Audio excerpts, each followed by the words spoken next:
All right, everybody. Happy Tuesday. Ben and Woods, 97.3 The Fans. Get our heads right on this Tuesday morning. Great to be here with you. I'm Woodsy. That's Paul Rindo, the executive producer. Good morning, Paulie. Hey, how are you? Ben Higgins, your friendly neighborhood sports anchor, joins us as well. Good morning to you, Benjamin. Good morning. It's great to be here. It is. It's a good day. It is. It's National Cat Day, so I'm going to give a shout-out to my three cats, Tiger, Manny, and Orange. Good morning, cats and kittens. We love you very much. Cat guy now. Huge cat guy. Never was a cat guy before. Got married, turned into a cat guy. I'm very allergic to cats. When I was a kid, went over and spent the night at my friend's house, and they had a cat. And my face, blew up. My eyes, swelled shut, completely closed. It was one of the most miserable nights of my life. How did I know that, Paulie? Paulie, how did I know that he was allergic to cats? My dad also is allergic to cats. I promise you, I'm really allergic to cats. I did the finger quotes on it. I remember one time. So it's always really fun when they come to visit. I'd actually think that I might be a cat person if I wasn't think you would, allergic to cats. You don't have to do anything. Right. You don't have to walk them. It's like a perfect pet. They got a little box. They're literally the perfect pet. I don't mind cleaning up the little box. It's fine. I could do cats if I wasn't allergic. We have a robot in our garage. We don't even have to clean up the thing. Really? It does it for us. It's incredible. You can leave a Roomba for cat litter. I bought it for Hannah for Christmas. Remember this last year? It looks like a big egg, huge egg, and it's like a spaceship. And they climb inside, and then it goes, it cycles it through. You pull out a drawer. It's already in a bag. You empty the bag. You throw it away. Wow. It's brilliant. When I tell you though, you can leave for a week, and you come back. You're like, all right, how you doing? They're like, we're good. Did you enjoy your trip? It's incredible. See, my dog, every single time I return home, even if it's 8 times a day, acts like Oh, yeah. they haven't seen me for years. For years. It's crazy. My cats, I like that about them, too. And so I do. The switch that I've made is a little bit odd, but I just find when I had kids, I didn't have time to care for the dogs in my life as much as I did my kids. But I remember one time when my parents come to visit. So they can't come to our house, which always makes for a nice visit, right? Like, hey, you can't come over because we have 3 cats. We'll put them in the back room and lock the door and stuff. But I remember one time, Hannah and I went to dinner. We came home from dinner, and I go, why is my dome light on? My dad was sitting in my car, and I go, I pulled into the driveway. I go, what's going on? He's like, the cat hair was getting me. I go, did you take a Claritin or anything? He's like, no. I'm like, all right, well, just go back to your hotel. I don't know what to tell you. It's like Shohei coming out with that sling last night. I mean, at this point, you're just like, all right, man, okay. It's a little dramatic. I feel like you were the same way, Ben. It wasn't overly dramatic. I feel like miserable. it is. No, I feel like it's overly dramatic. No, I feel legitimately miserable. Like if you take medicine, are you okay? No, not with cats. I've never doesn't really do much. I have a very strong statement. I take medicine every day anyway. I take Claritin every single day. I have a very controversial statement. I've never really believed in allergies, so just I just have always looked at them a little bit like, nah, it's kind of a bit. There are doctors who specialize in the field and devote their lives. Oh, absolutely. To it. There's also doctors that specialize in, hey, don't worry, let me just I'm going to rip your neck out here and pull it out, and you're going to be fine. There's doctors that specialize in everything. Okay, doesn't make it true. Okay, I just have a interesting. I have. It's a I said the big allergy conspiracy. It's a big. I said. I feel like it's. Shall we put up a poll question? Are allergies a real thing? Yes. No. Rocky Long. Caitlin goes, bro, what? Look, I realize it's not necessarily based in fact. Okay, what I'm telling you is. Everybody in my life that has had allergies, I always look at them and I go, really? Come on, you're fine. And it drives them crazy. Hannah's like, oh, this is that time of year, allergies. I'm like, oh, yeah, allergies. Okay, all right. Sure.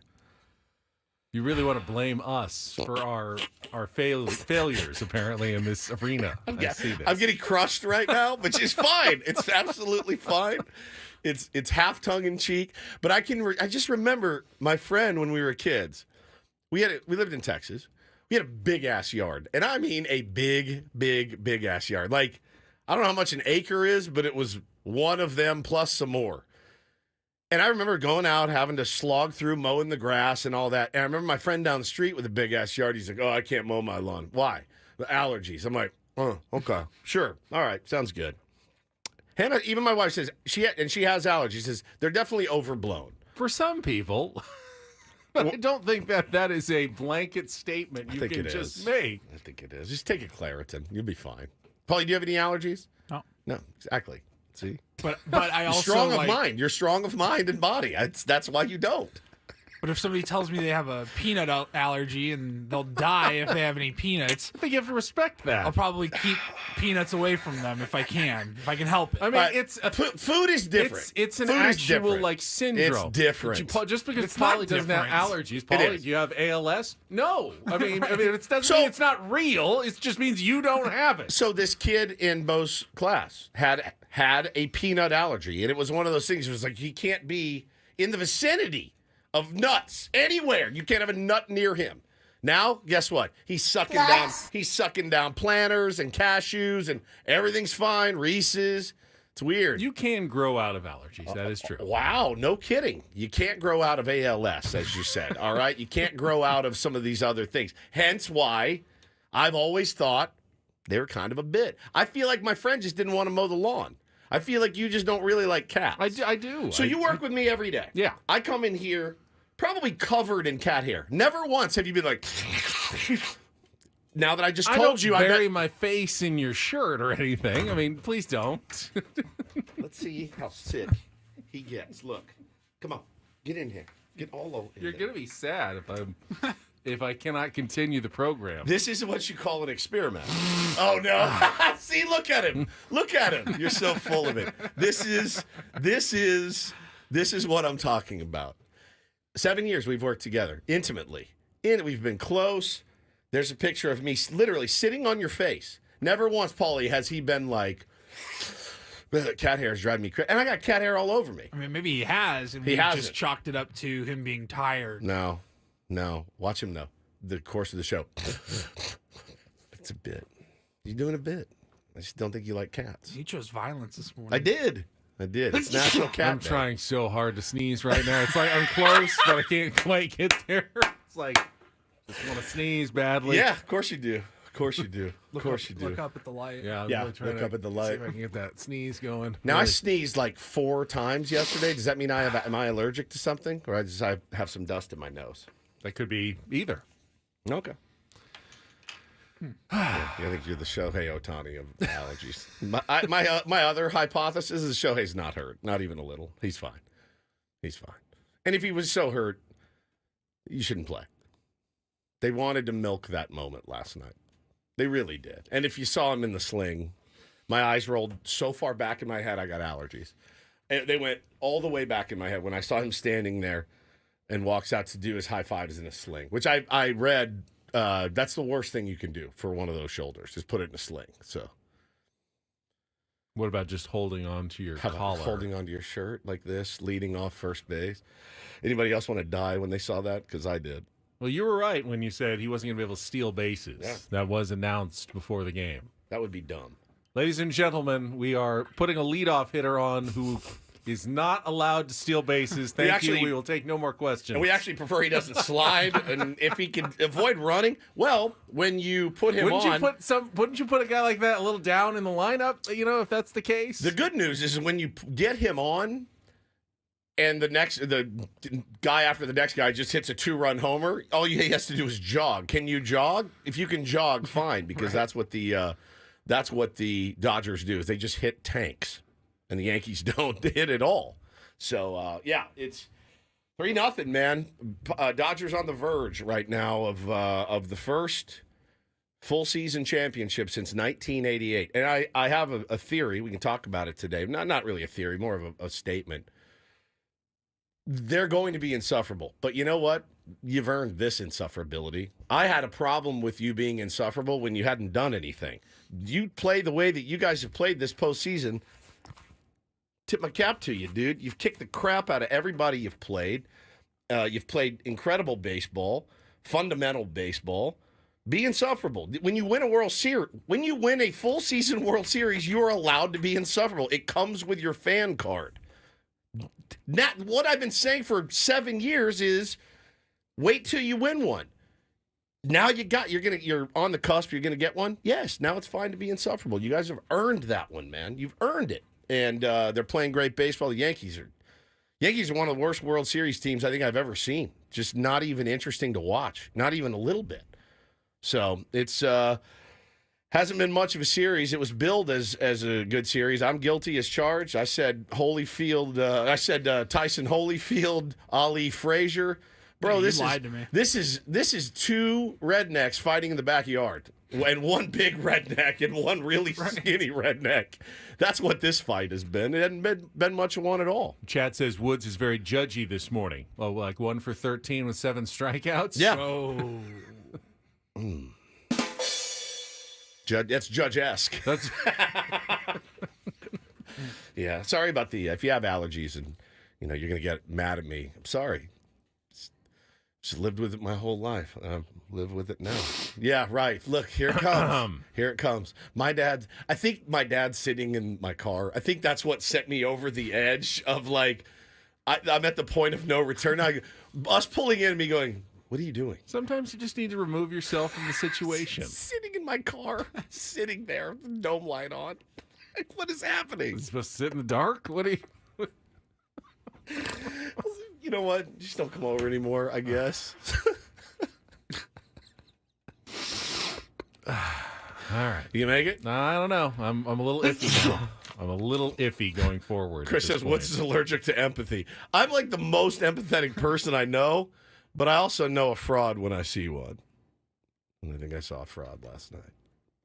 Well, we will discuss Game 3 of the World Series. We'll set the menu coming up. The only reason I'm happy is today is officially the last day I can be assured of the fact that the Dodgers aren't world champions, because there is a better than, I would say, 50% possibility that when we wake up tomorrow, it's a different world than the one we've been living in since 1988. Yeah, that's exactly right. I agree with you. The 2020 World Series championship may count for something, but it certainly isn't a full, legitimate World Series title that's equivalent to all the other ones. To this one. Yeah. To this one. And not to, believe me, if that had been us in 2020, we would have never heard the end of it. We would have been probably online having to defend it, but I don't think I could have. I mean, it was just like, of course our first one is some little pygmy World Series championship. They would have murdered us, slit our throats online verbally about that little World Series. And to go out and get one this year and to do it in the fashion that they've done it, I mean, yeah, like I said yesterday, I am a hater of epic proportions, but I'm not an idiot. I know good baseball when I see it. They're playing good baseball, and I don't take anything away from them at all. I'm not even going to sit in here and say, oh, the Yankees are playing bad baseball, that's why the Dodgers are winning. No, the Dodgers have seen this opportunity, and they have run with it. And, yeah, man, it's not the outcome we wanted, certainly, but I'm not taking anything away from them, man. They've absolutely earned it. They took the crowd right out of that game last night. When history goes back and looks at the final scores, they're not going to see they won't. One-sidedness that I think we felt as viewers so far in this World Series. Yeah, and we'll talk about the ninth inning last night, the ninth inning the other night. Couple of essentially meaningless runs that the Dodgers were able, or that the Yankees were able to tack on late. But it's been sheer and utter dominance from the Dodgers in all three games. All right, we'll set the menu coming up, and then off and running on a Tuesday. Ben Woods and Paul with you until 10 o'clock. Kelly Danick's got her traffic, and we will be right back with more on San Diego's #1 sports station, 97.3 The Fan.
Hamul Casino. Fun above all else.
Hamul Casino.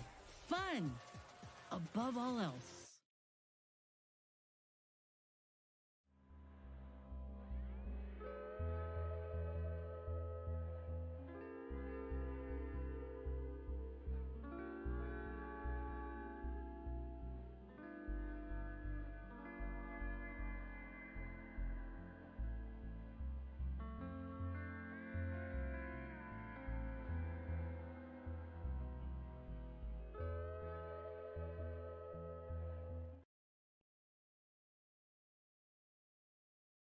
You might call it a copium, but I actually think this is more painful than soothing. The Yankees are making a really good argument this series that the Padres were definitely the second best team, the one that really had a chance to take out the Dodgers. I'm kind of over that whole narrative, to be honest. I really am. I know AJ Cassavell tweeted about it last night. He's going to be joining us at 8:35. I know Menu said that's fine. You can always jump in. My assistant waiter here. But You're the busboy. Hey, why is that guy from the kitchen coming out here talking about this? Sorry, you know I apologize. when sometimes you have a trainee waiter who follows your regular waiter around. What are you doing here? What do they call it? This is Woods. He's our trainee waiter today. He'll be helping set the menu on the show. letting you know when AJ Cassavell's on. Good job, Woods. It's yes, It's not a narrative, though. it is. That it should have been us. I mean, yes, that is a narrative. You know how we could have guaranteed that it would have been us? We would have won our games. We would have hit. We would have scored. It should not have been us. We didn't hit. We didn't score. I can't, like, I knocked that milk over.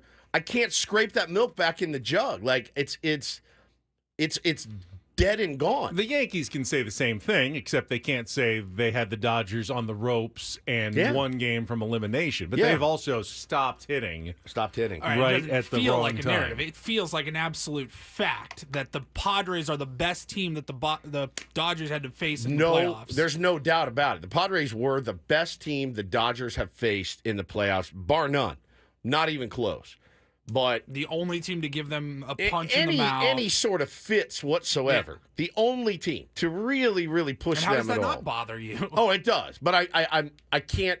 What I'm saying, it bothered me. What I'm saying is I can't, for the next 365 days or 720 days, go, well, I'm not going to be sitting on the front porch I think it's going to sting for like 10 years. Telling my grandkids, well, you should have seen us. We had a 2-1 lead over the Dodgers, and we completely soiled ourselves. You know what? I'm still mad about the 2010-2011 Aztecs getting shafted by the refs in the Sweet 16 to UConn, because I felt like then UConn goes on and wins the whole thing, and you go, son of a bitch, that was our best chance. That was our year. It's been 14 years, and I'm still mad about that. I think Paulie's right in a sense that even if the Padres won the next 3 World Series in a row, you'd go, should have been 4. Should have been 4. You wouldn't. I think you will. On the planet. I mean, you'll be happy, obviously, but I don't think you can ever go back and go, that just wasn't our year in 2024. Bro, you're talking to somebody that was a Yankee fan that lived through 3-0. Like, and I got over it. You get over it. You have to. Or what's the point of sports if you're going to lament everything? Well, it's easier when you have 26 before that. Yeah, well, I mean, what year was that? That was 04. 03, It was 04. You didn't win another one until 9, right? So 5 years later. 5 years of that's like, the that only sucked. One since yeah, then. and that's the only one since. And I don't know, man. Like, it was in the palm of our hands, and the fact that we quit hitting and quit scoring, yeah, it sucks, man. But like, we got nobody to blame but ourselves. It was, they have nobody to blame but themselves. They had them. They did. They had them on the ropes. It's the toughest team the Dodgers have faced this year, and but I can't go into next season. I can't go into next season being like, well, it's over now. You know what I mean? Like, you kind of have to turn the page a little bit, and again, give credit where credit's due. If the Dodgers had gone and got bodied by the Mets, that's what would have made me really sick. That would have been very, very sick. I mean, yes, you turn. That would have made it easier to me. You turn the page, but not me. The Padres fan base. We're still talking about Matt Holliday not touching home plate in 2007. You are. It drives me nuts. A lot of people still bring it up. The getting close and not getting there, I think, stings for some people forever. Doesn't mean that you don't also enjoy the great moments, and we'll move on, certainly, but this is one that will remain and linger and stick in your craw for a very long time. Yeah, it's tough. It's absolutely tough, but to say we belonged there instead of the Dodgers, maybe, but you had to win those games, and you had 2 chances to do it, and you didn't do it. So I don't know, man. Like, that narrative to me is, I'm kind of already over it. That's just me personally. You fan how you want to. I'm just telling you how I feel personally. I'm like, all right, well, how do we figure out how to beat these guys in the next? Because what I told Paulie before the beginning of the series, I go, what I'm really afraid of, my greatest fear, is that this is the start of some gnarly dynasty by the Dodgers in the next 5 to 10 years. Is it the start, or is it simply taking what is already a dynasty to the next level? No, I mean, because you're actually throwing in championships. But it's not like they've been bad and all of a sudden they're good. They've won 12 of the last 13 division titles. World Series. They did win a World Series that, a minor one in 2020. Sure. And now it's already 2024, and their team looks well set up. Oh, yeah. As you're saying, going forward. They're only going to get better next year. The law, we say that every year.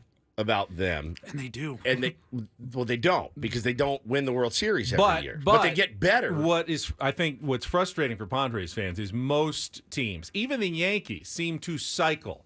And they have their good phase, and then they go down and have they a bad don't make phase. the playoffs. They don't make the year. playoffs for a couple years, and they don't really feel like a contender. The Dodgers have messed up in the playoffs over and over again, but they've never cycled down. Every single year they've gone into the playoffs, they've been favorites or one of the favorites going in. There hasn't been like that, this is the year. This was the year, actually, that the Dodgers were down. This was their worst season probably in the last decade. Yeah. If you're being honest with it, the most vulnerable they've been, the least deep they've been in pitching. This was the year that the Dodgers were their worst. And at their worst, they're going to win the World Series. Yeah. So they're probably only going to be better than this going forward. But you are also the one that said it's much harder to win a second one. Do you still? It is. Do you feel like that they're not primed to win another one next year? Because I don't. No, they'll be the favorites. There's no doubt about that. They'll be the favorites. No one's won 2 in a row again in 25 years. A generation since anyone's won 2 in a row. It's a tough look, man. Tough look for the Yankees. Just did not show up. We will. There were some interesting moments. It wasn't a scintillating game, but there were some interesting moments. Sending Stanton with 2 outs there. We can talk about some of the pivotal decisions there in Game 3 when we come back. In our 7 o'clock hour, take on Woods. We're still trying to qualify someone this week for those Aztecs basketball opening game tickets next week against UCSD. You'll have a chance to take on Woods at 7:10. Don't do this at 7:20. At 7:35 this morning, we're going to go through the list of top available free agents. They were set out this week by former GM Jim Bowden of The Athletic, and which players that he thinks the Padres might be in on. It's mostly pitching, but we'll give you some of those names that he has mentioned and connected to the Padres for this upcoming offseason. As Woods ably mentioned as his role as trainee waiter, AJ Cassavell, who is at the World Series in New York, will join us at 8:35. Oh, he's there? I didn't even know he was there. Yeah, he's there. That's why we're having him on. He's in the Bronx. I thought we were just checking in with our pal AJ Cassavell. No, he is in the Bronx right now, and we will get some flavor from the World Series and talk a little Padres with AJ at 8:35. Paulie's got his roundel report at 9 o'clock, and then we'll take you into Annie and Elston at 10. Menu set. We'll come back, talk Game 3 of the World Series. Coming up next with Ben Woods on San Diego's #1 sports station, 97.3 The Fan.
There is the possibility, we discussed it during the break, that the worst and funniest possible thing to the Dodgers could still happen. It could. It's still out there. It is baseball after all, and you could lose 4 games in a row. It does happen all the time, even not to good in teams. the World Series. Has never happened in the World Series down 3-0. Right.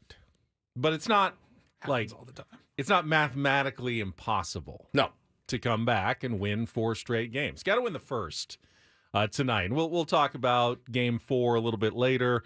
The Yankees' decision, what looks like they're going to go with Luis Gil, young pitcher in a elimination game in this one. But first, we'll go through some of the circumstances of last night's Game 3. We'll get to that after a check of traffic here on 97.3 The Fan. From the 97.3 The Fan Traffic Center, here's Kelly Danick. Traffic is sponsored by SDG&E.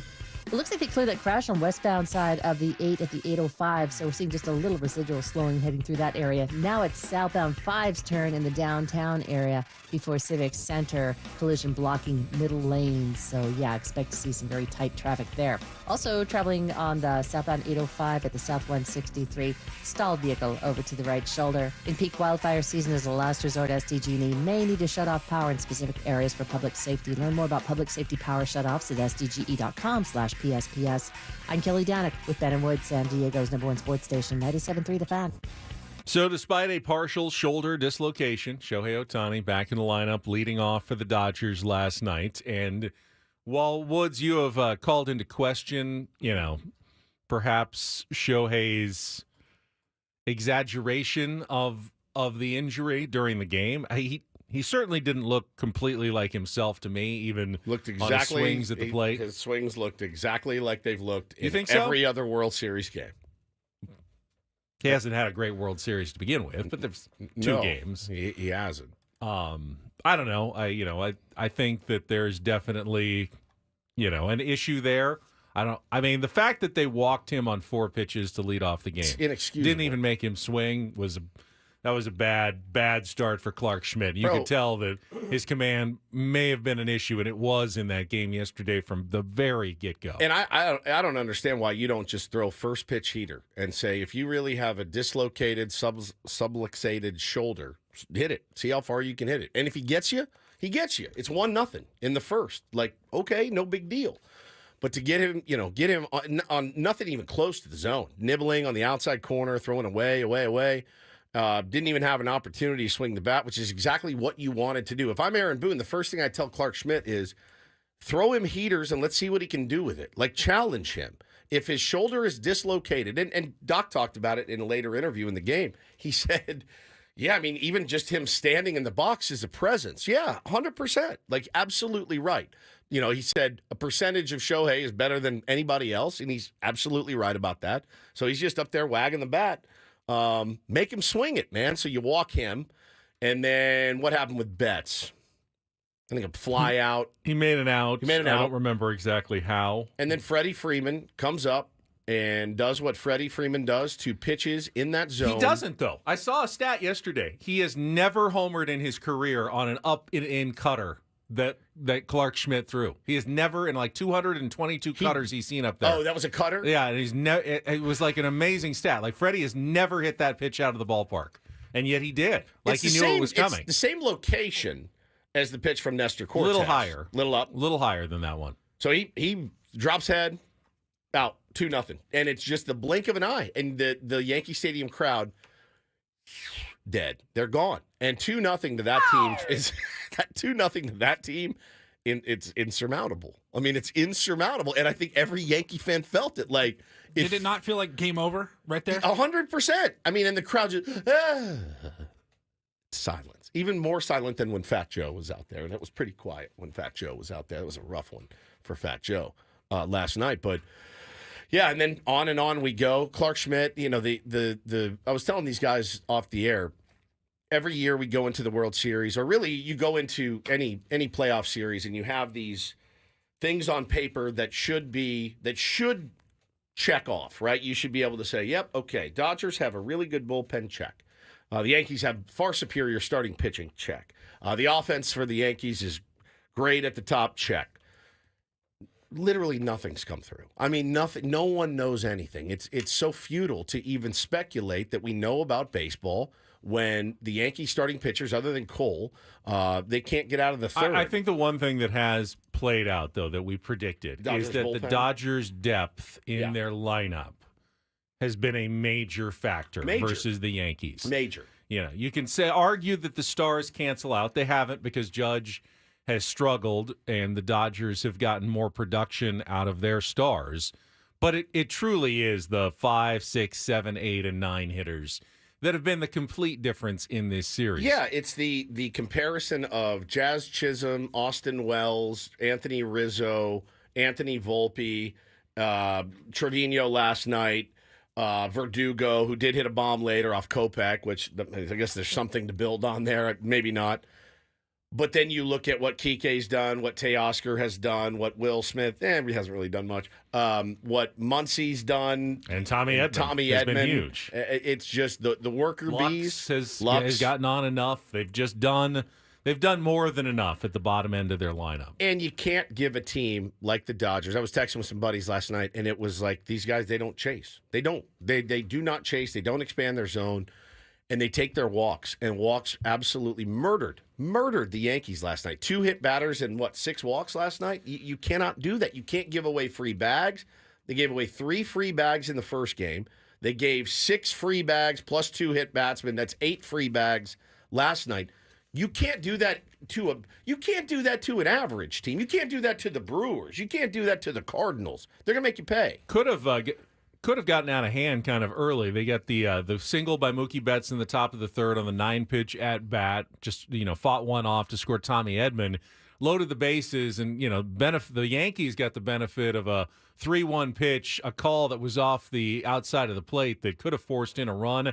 Might have really unraveled for them, but Mark Carlson, the home plate umpire, who missed a few key calls, kind of kept the Yankees in the game. And they take Schmidt out. And they had that chance in the fourth inning. They get Lux out at the plate. They kind of hold on just like by the skin of their teeth. And in the bottom of the fourth, they're thinking, okay, Yankees may get on the board here. The 2-out single by Volpe. The decision to send Stanton seemed to be the most debated moment of the game last night. And I saw just some outrage from Yankees fans. How can you send him there? Obviously, he's not a fast, great base runner. I thought it was a pretty easy send, actually. I mean, Teoscar is not bad out there, but that was like his best throw of his life. 96 miles an hour. Hard, straight, one hop perfectly to the plate, right for the tag. Look, and it had to be perfect to get him. I think you send with 2 outs, knowing, are we really going to get another hit here, or is this our best chance to score? Who's on deck? Rizzo? Let's see. It was Volpe, so it was probably Rizzo was in the 6th last night, so it was Rizzo. Rizzo? Yeah. Okay. I'm going to probably let Rizzo take an AB there with the literal slowest runner in Major League Baseball Giancarlo It wasn't out. Stanton. It wasn't like he was out by 6 steps. He was out up the line by he wasn't near home plate. If that throw was at all off the plate, though, I think he gets in there. So I didn't have a problem with the send there. I thought it was a decent decision to try to get a run and get on the board as opposed to literally, Ben, with I would say with any other player on the roster, I'm okay with the send based on who you have coming up behind you, you know.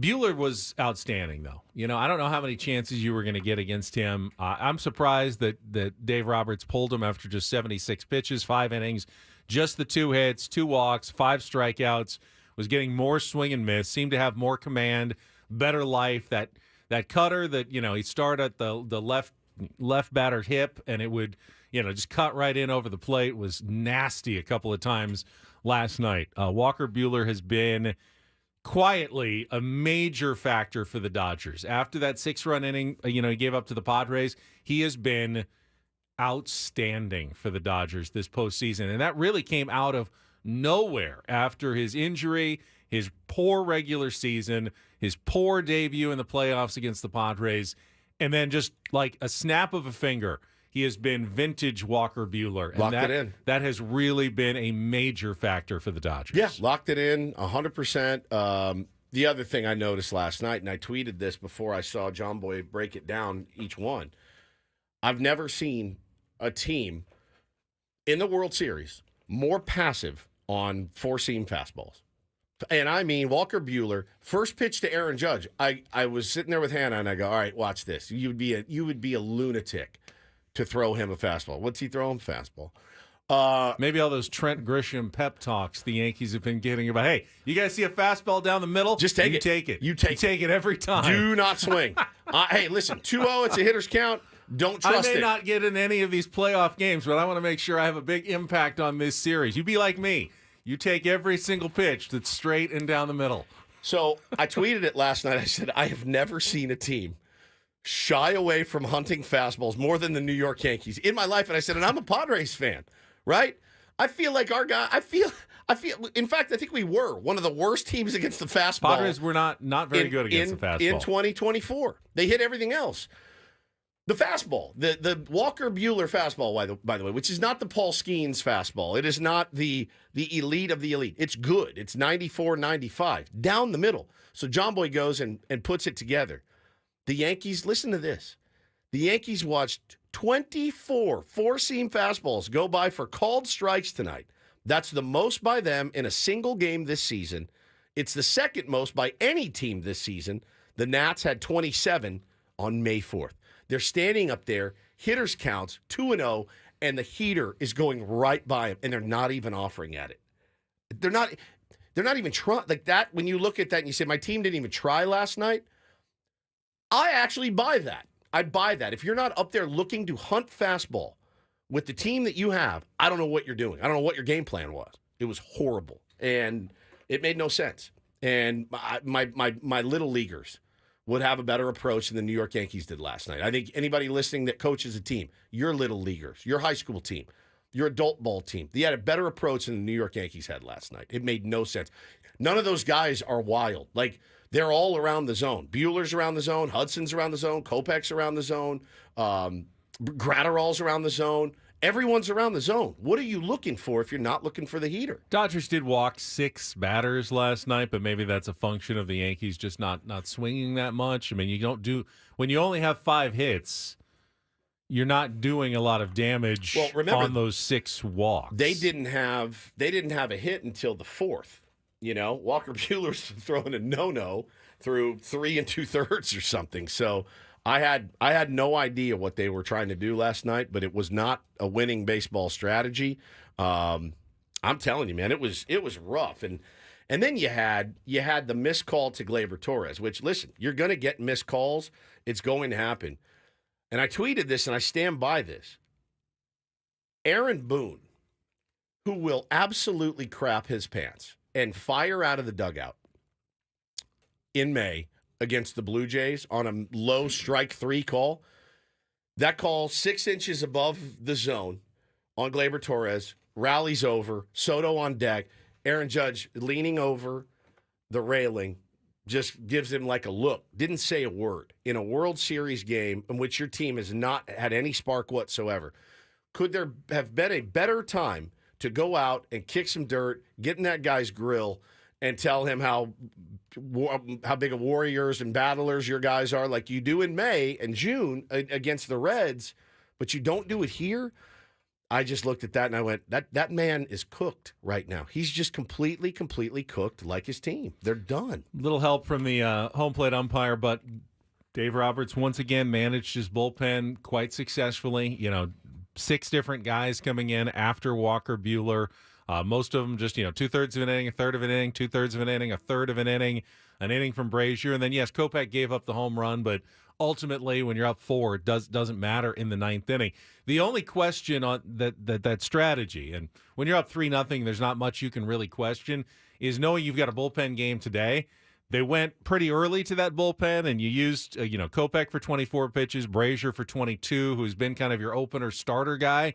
Hudson had 22, so some of your longer relief guys have been taxed a little bit. So, that's something that maybe the Yankees can at least point to today. Like, hey, let's see if we can work some of these bullpen arms and get them tired and perhaps a little more vulnerable than they've been so far in this postseason. It's not much of a string to hold on to if you're the Yankees, but it's something going into Game 4 today. Yeah, I mean, that's about all you have to hope for is, you've seen these guys a little bit, and I'm curious as to what's going to happen, who Dave's going to throw out there in the first inning. And a lot of people online talking about Brent Honeywell, maybe the opener tonight, but we'll see. Ryan Brazier has done it.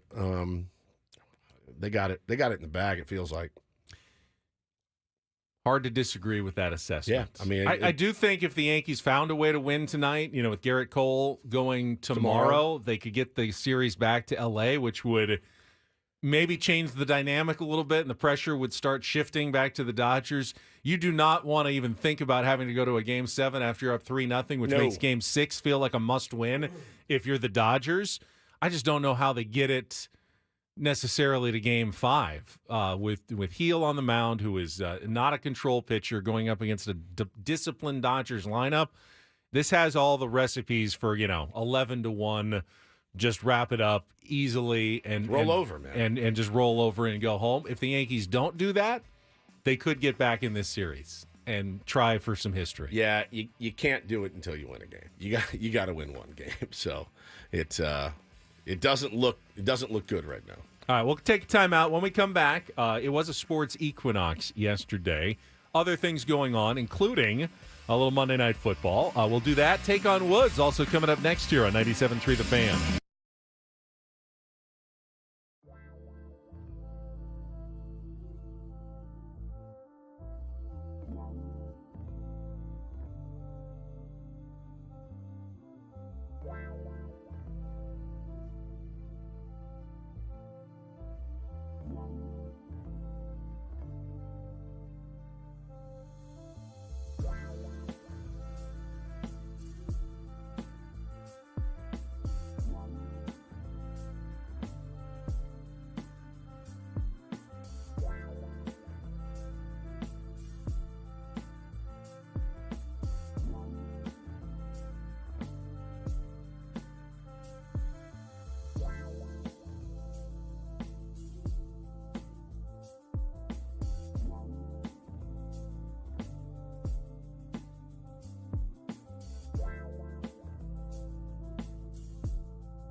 Had just the 31st sports equinox ever yesterday with games in all the major professional sports in this country. NFL, NBA, NHL, and, of course, Major League Baseball last night. We talked about the Major League Baseball game. Woods, did you watch anything other than baseball? No. Paul, did you watch anything other than baseball? I did. You did? I had the two monitors going. I had baseball and Monday Night Football. All right. I also had the Monday Night Football game going on the second screen at work last night. Pittsburgh Steelers hosting the New York Giants. And pretty amazing stat. Had not realized. If you are following trends, there was a couple of clear trends in the game last night. The Pittsburgh Steelers do not lose at home on Monday Night Football. Yeah. When was the last time they lost, Woods? I have this for you. They're 21-0. They have not lost a Monday Night Football game at home since 1992. I was we were juniors in high school. Make it 22 in a row last night with the win, 26-18 over the New York Giants. Also, Daniel Jones does not win at night. I've got Daniel Jones led teams are 1-14 in primetime games. Now 15. 0-7 on Monday night games. 0-8. And 0-5 against top 5 scoring defenses after week 5 of the season. I saw Trey Wingo tweet that. Then I saw BR Betting tweet that that the Steelers have not lost a Monday Night Football home game in over 30 years. So I went and put money on the Steelers. Now they would have been a funny story had I lost with all of that in my favor. And they did have a chance to lose in the end. So the Steelers, it was 9-9. They got the punt return touchdown by Calvin Austin III, 73 yards. Well, which the backdoor cover was certainly in play because it was -6. Well, it was close, and then they got the touchdown, which could have easily been called back on a roughing the kicker penalty that was not called for whatever reason. And then Austin gets another touchdown. So the Steelers are up 16 on the Giants. And the Giants score a touchdown in the fourth quarter. So they're now down 10. No, they were down 14 and they went for 2. So they were down 8 and they went for 2 instead of 1. It's the new analytics play. And I wanted to get your guys' thoughts on that. When you're down 14 points in the fourth quarter and you score a touchdown, the new theory is go for 2 twice and you'll have about the same chance of getting, at least one of them and tying the game. But if you happen to get the first one, then you can win the game. Then you can win the game just by kicking the extra point. I think it's smart. It didn't work for the Giants. They did not make it. It was a very poorly constructed. They kick that extra point back, like if they're gonna move it back again in a couple of years, like it's already not as easy as it was a couple of years ago. Like you're probably got a good shot at getting the 2-point conversion. Getting one of them, so at least. It's about 50-50 on converting 2. So if you know you're going to have 2 chances at 2-point conversions, you expect in 2 chances to get 2 points. The thought is, though, if we happen to get the first one, then you kick the extra point on the second one, and all of a sudden it's a 1-point win as opposed to going to overtime where you only have a 50-50 chance of winning that game. The problem is, like last night, when you have a really poorly executed 2-point conversion, now you're chasing it. Now you know we need to score a touchdown and get the 2-point conversion, or we don't even get to overtime in that game, which can be frustrating. I do believe if you have any confidence in your offense, in your 2-point conversions, it is the smart play to go for the 2 twice and see if you can get that first one to put yourself in a better position to win the game later. Just doesn't look good, and I think that's the thing with analytics, whether it's football or baseball. When a team follows the analytics and it doesn't work out, it looks really bad. It's very frustrating to fans. Yep. It just feels like it wasn't smart, even though technically it was. You just can't play like, okay, I mean, if you play 10 straight games and you were down 14 every single time and you scored a touchdown, it would play out in the long run. Yes, of course, this is a better thing. We won 6 of those games because we went with the analytics strategy as opposed to only 5 of them. That's all you're really looking for is that tiny edge. But when it's just 1, there's still a good chance it's not going to work out for you. Yeah. And that's always frustrating to fans. When you make that analytics play and it doesn't work out, it makes it seem like analytics are dumb and stupid and don't work because, well, in football, it may take years for you to get those 10 tries at the 14-point deficit coming back for it to actually make a difference. And the coach... It's not like you're going to get it. It's not like you're going to get it more than likely 7-8 times in a season. So you're like, oh, we've got this plan. It doesn't come up all that often. It doesn't make it so wrong. So it does make it look dumb. But it in such work. a small sample size, it can not work for you. It can backfire. And then all of a sudden it looks like analytics are dumb.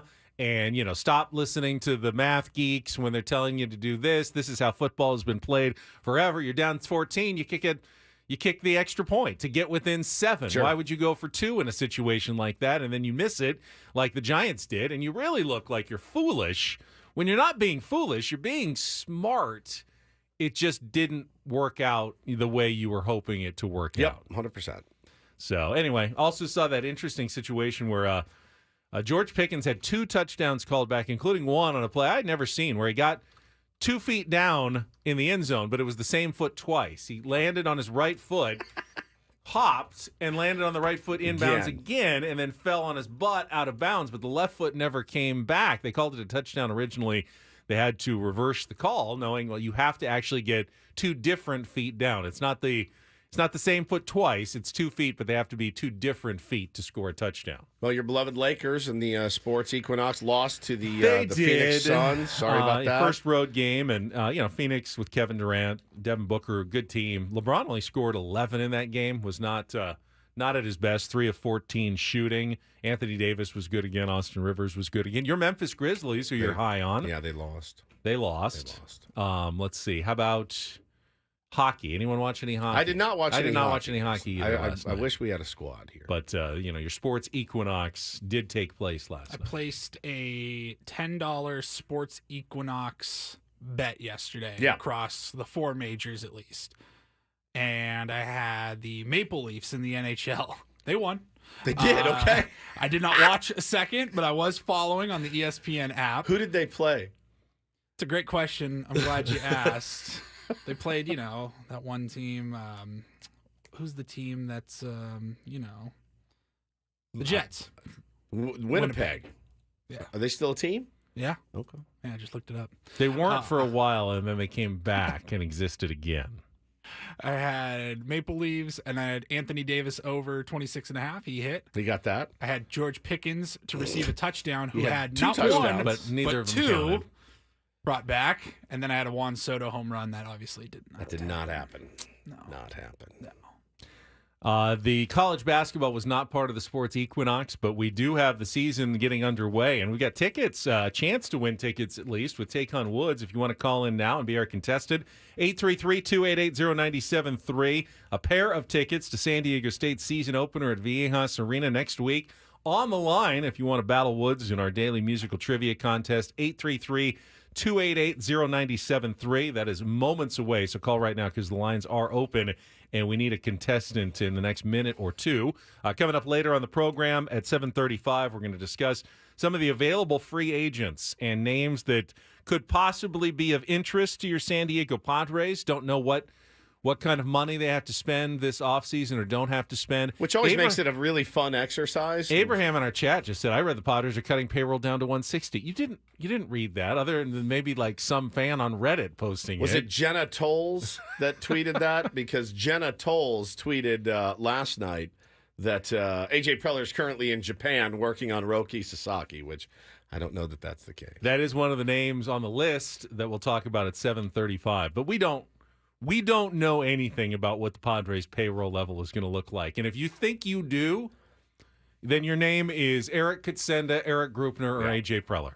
Those are the only people I think that really have an idea of maybe. And I'm not even sure they fully know what the Padres payroll is going to look like next year, because the way they tend to operate is they look at opportunities and they look at costs and they go, is this opportunity worth the cost? And if they think it is, they'll go up. And if they don't think it is, they'll go, let's be a little more, prudent and responsible this offseason. So I'm not even sure if they have a full idea of what the payroll is going to be. So pretty sure whoever Abraham is reading does not know what the payroll is going to be for the San Diego Padres next season. My guess is it's going to be higher than 160. Just an educated guess. It would be almost impossible to get it down to 160. You can do it if you wanted to. I mean, you would have to trade probably both Ethan Salas and Leodalis DeVries and attach them to a larger contract to get rid of some people to get it down to 160. Yeah, it'd be tough. And if they did that, then you'd be putting the white flag up in the organization, which would be awesome, right? Seem like what they've been aiming and shooting for these last few years. I'd be surprised by that. Correct. All right, someone just called in, Paul. Yeah, we got it. All right, let's get to it. Let's play a little take on what's.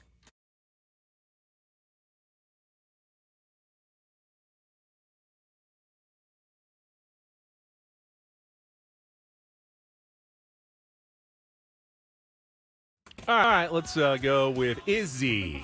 Welcome, Izzy. How are you? I'm good, guys. How you guys doing? Good. I like up, your Izzy? energy. Let's do this. Take on Woods is brought to you by Valvoline Instant Oil Change. It only takes 15 minutes. You don't have to get out of your car. For directions and discounts, go to SoCalOilChange.com. That's SoCalOilChange.com. You've got an opportunity, if you can beat or tie Woods in these 5 questions, to win, or at least qualify to win, and it's only this week, a pair of tickets to the Aztecs basketball season opener on November 6th, next Wednesday at Viejas Arena. One of our morning qualifiers will be selected at the end of the week for the tickets. And to give you a little bit of an advantage, I'll give you our 3 categories to choose from. We've got Blank Like Blank, 5 song titles that feature phrases connected by the word like. We've got This for That. That is an all 2-second song category that has words connected by the word for in the middle. And we've got Feeling the Heat, and those are song titles and artists that have heat in their name. So, Blank Like Blank, This for That, or Feeling the Heat. Izzy, what would you like to play? Let's see. Let's go Blank Like Blank. Blank Like Blank. Okay, again, 5 song titles. They all feature phrases connected with the word like. So, kind of blank like blank. You have 60 seconds. If you don't know an answer, you can pass. Paulie's got the 2-second song queued up. You need to give me that song title and the artist to score the point there. Izzy, are you ready to play? Ready to go. All right. 60 seconds on the clock. Your time begins when Paul plays the music. The category Blank Like Blank. Good luck, Izzy. Let's take on Woods. Rock You Like a Hurricane. By? Scorpions. Correct. Which legendary song by Nirvana includes the name of a deodorant in the title? Smells Like Teen Spirit. Correct. The Chainsmokers teamed up with Coldplay for which song they became... Pass. The phrase "time keeps on slippin', slippin', slippin' into the future" is repeated in which 1976 hit for Steve Miller Band? Steve Miller. Let's see. Into the Future. Pass. Which 2004 country hit for Tim McGraw Oh, is... excuse me. Fly Like an Eagle. Correct. Which 2004 country hit for Tim McGraw is about a man who receives a terminal diagnosis from his doctor? Pass. The Chainsmokers teamed up with Coldplay for which song that became one of the biggest hits of the year 2017? You got me on that one. I don't know. All right. Any idea on the Tim McGraw hit about a man who receives a terminal diagnosis from his doctor in the last few seconds? Let's see. Miss You Like a Brother, Dad. No, but I think 3 is a decent score here. You got Rock You Like a Hurricane, The Scorpions, Smells Like Teen Spirit, and Fly Like an Eagle. Chainsmokers is Something Just Like This. Woodsy won't get that one. And Tim McGraw is Live Like You Were Dying. That's a maybe. I know country's not his wheelhouse, but that's a maybe. I think he'll get the I think Steve the other Miller ones, Band. he's definitely going to get the first one. We'll see. Doesn't get the category. Izzy's score is locked in. Fun game there. Let's see how Woods does. Let's put 60 seconds back on the clock. Woods, your time begins when Paul plays the music. Good luck. Let's take on Izzy. It's Rock You Like a Hurricane, the Scorpions. Correct. Which legendary song by Nirvana includes the name of a deodorant in the title? Smells Like Teen Spirit. Correct. The Chainsmokers teamed up with Coldplay for which song that became one of the biggest hits of the year 2017? Pass. The phrase "time keeps on slippin', slippin', slippin' into the future" is repeated in which 1976 hit for Steve Miller Band? Fly Like an Eagle. Correct. Which 2004 country hit for Tim McGraw is about a man who receives a terminal diagnosis from his doctor? Oh, God. I don't know. Go back to the other The one. Chainsmokers teamed up with Coldplay for which song that became one of the biggest hits of the year 2017? Is it... I don't know what the category is. Is it Sky Full of Stars? It's not. Which 2004 country hit for Tim McGraw is about a man who receives a terminal diagnosis from his doctor? My taint is swollen. That's not good enough. And with the 3-3 score, Izzy, congratulations. That's a tie. You have tied, and you have put yourself into the drawing for the Aztecs tickets at the end of the week. Maybe the only one. Who knows?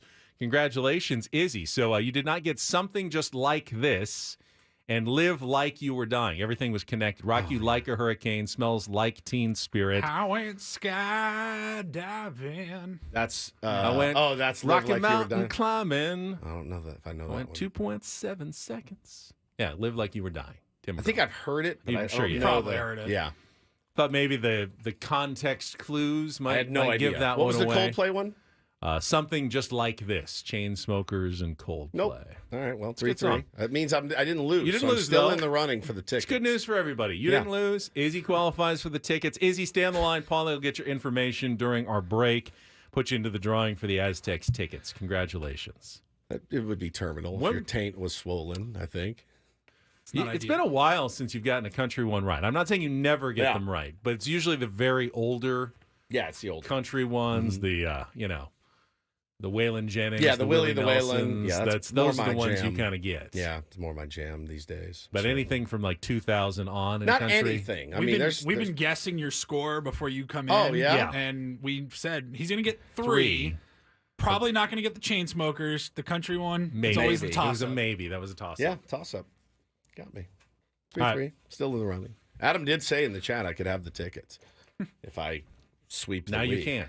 What do you mean? Well, he's in the drawing now. Do you want to put your name in the drawing? My with name's now in the Izzy? drawing. Izzy's That's in what the- I'm Izzy's saying. the only one in the drawing. no, I'm in the drawing Right with now, Izzy they're as well. Izzy's until another That's true. I listener. think there is Izzy's until someone else is qualified. Interesting. So. All right, Don't Do This is coming up next. We had a not great pregame performance yesterday at the World Series. Yeah. Curious what Woods has to say about it. Share a text from my dad. Allergy related? Is he allergic to Fat Joe? that I got. Yes. All right, we will do that when we come back after traffic on 97.3 The Fan.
Hamul Casino. Fun above all else.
All right, DDT, a couple of stories that make you shake your head. Got something good from the world of sports for you as well this morning. And talked about it yesterday, Woods, the statue unveiling of Dwayne Wade in Miami. And it was something. The reaction to it. I mean, bless Dwayne Wade.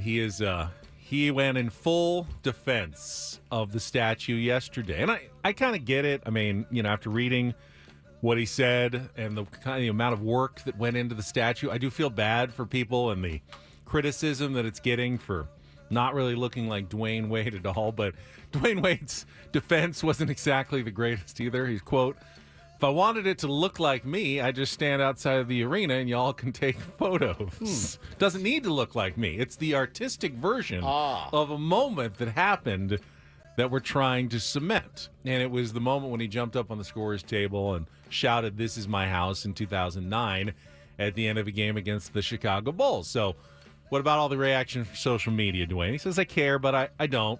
Social media world's about opinions. Everybody has an opinion. So then he talked about the fact that he actually put a lot of work into this. It wasn't just the sculptor. Says there are only a few organizations that have a statue outside. There's not even 15 players who played this game of basketball that have a statue outside. We have a statue outside. So for me to be the vessel that's used, to be the chosen one, I'm proud of it. I'm proud because we worked very, very, very hard to create an image that will stand for a long time and express what the Miami Heat, my family, and our fan base is about. And it said sculptors took about 800 hours of work to make the statue, and Wade was directly involved with the process. Oh, my God. And Wade had seen parts of it, including the face, along the way. Now, he did acknowledge, and he said he laughed, and I hadn't seen this before yesterday, but the people who said it looked more like actor Lawrence Fishburne. It does. It does. It actually is a really good statue of Lawrence Fishburne, just not Dwayne Wade. Somebody put... It's not supposed to look like him. It's an artistic version. Okay. All right. Somebody put him in the Han Solo carbon, and I lost my mind. That face is... The internet is fun for jokes. Is he alive, Calrissian? Yes. Yeah. Put him in there. Carbonite. Carbonite. Yep. Yeah. That's exactly one of my favorite Star Wars scenes of all time. Absolutely. Empire Strikes Back. When he when Return he comes of the out Jedi. Return of the of the Jedi. Carbonite. Yeah. Yeah. One of my favorites. When Leia's dressed the hands up as get the red, and he just bounty hunter, and he falls. He's freezing cold. Has hibernation sickness. Yeah. So good. Like it's all twisted up. Yeah. Good moment. Good moment. And then Leia reveals that it's her. Yes, correct. Really good moment. So the spoiler alert, movie from 1983. So the Yankees countered the Ice Cube punch. That was a pretty cool moment the other night when Ice Cube came out of the bullpen and was doing today was a good day and just getting after it. And the whole of Dodger Stadium was way into it. You guys see the Ice Cube performance? Yeah. Thought it was awesome. That was great. Always been an Ice Cube fan. He's We are friend of the program. Good Cube show here. Friend of the program here on Ben and Woods. Well, the Yankees countered with Fat Joe, who is from the Bronx, huge Yankee fan, and he's got some hits out there, and people knew him. I don't know why there was such a difference in L.A. and such a difference in New York. I expected New York to be a little bit more raucous, but it didn't sound good. It did not sound nearly as good as Cube. We have a little audio for you of Fat Joe last night. I got a honey redonic, brother, I'm from New York. I'm from New York. We from the home of a terrorist. Yes, I'm from New York. A little off key, yeah. Francis Scott off key. Sounds a little more like Big Bomba Clad. He did sound a little like M.R. Big bomber class before busting on me head. M.R. should absolutely be doing that tonight at Yankee Stadium. I don't know his connection, but it was not good. It was not a good performance. It was kind of universally panned. Yankee fans, they were showing Yankee fans in the crowd, and some of them had their head kind of in their hands. Like, I think you're really nervous anyway before that game. And then Fat Joe comes out. He's way off key. He's just screaming stuff into the mic. Hannah goes, "Why is he screaming?" I go, "I have no idea. The microphone actually amplifies your voice, so you don't necessarily have to scream into it. You can just rap your normal way." He looks good though. Fat Joe is no longer Fat Joe. Just call him Joe the rapper. But he looks good. He's lost a ton of weight. BronxFatLoss.com. Hey, how you doing? BXFatLoss.com. Hey, how you doing? This is Vinny for BXFatLoss.com. I dropped 40 pounds. Can you believe it? Oh, my God. Oh, there he is. I did Vinny, it with no exercise. No I still ate gabagool. gabagool. no more plaster. Some lasagna. Plaster. Oh, God. BronxFatLoss.com is so good. Yeah, hey, good morning. It's your old pal, Vinny. You like what you see? Yeah. Yeah. Still ate gabagool. It's so good. So good. He looks good, man. He looks good. Texted you guys yesterday. Had the Padres, gotten a couple of hits, maybe, scored a couple of runs, advanced to the World Series. Right. This is the theme. This is the new trend. Uh-huh. You're gonna have a musical act. Who do the Padres counter with? If you got Ice Cube, you had Fat Joe. Tom DeLonge's oh God. I saw the last time the Yankees were there, had the World Series in New York. I think they had Jay-Z and Alicia Keys because their Empire State of Mind song was out at the time. I was thinking, who the hell would have been San Diego's opening act? Yeah, Jason Mraz. Would have been great. Steve Poltz, perhaps. I mean, POD. Tom DeLonge gets a lot of the... Tim Flannery and the Lunatic Fringe. Oh, I'm all in. You'd have to get all of Blink-182. Yeah, but one of them is a Dodger fan. Yeah, that's a problem. Oh, did you guys see Paul George last night? Uh-uh. Oh, I'm going to save that. All right. I'm going to save that for you guys. My dad texted me last night. He said, who in the world is this guy? And I go, it's Fat Joe. And he goes, it's terrible. That's all he said.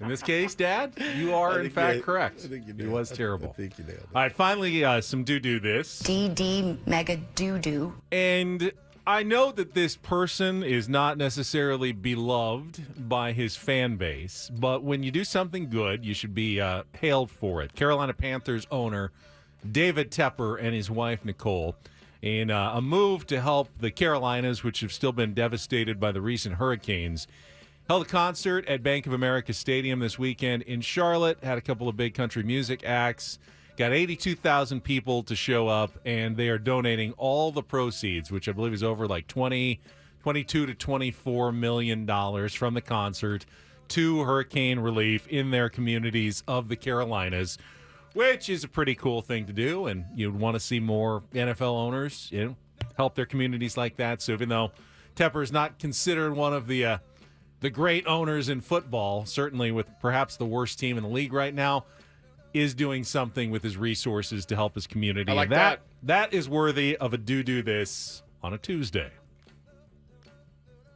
That was Don't Do This with Ben and Woods on 97.3 The Fan. Paul, you had a don't do this moment when we left work yesterday.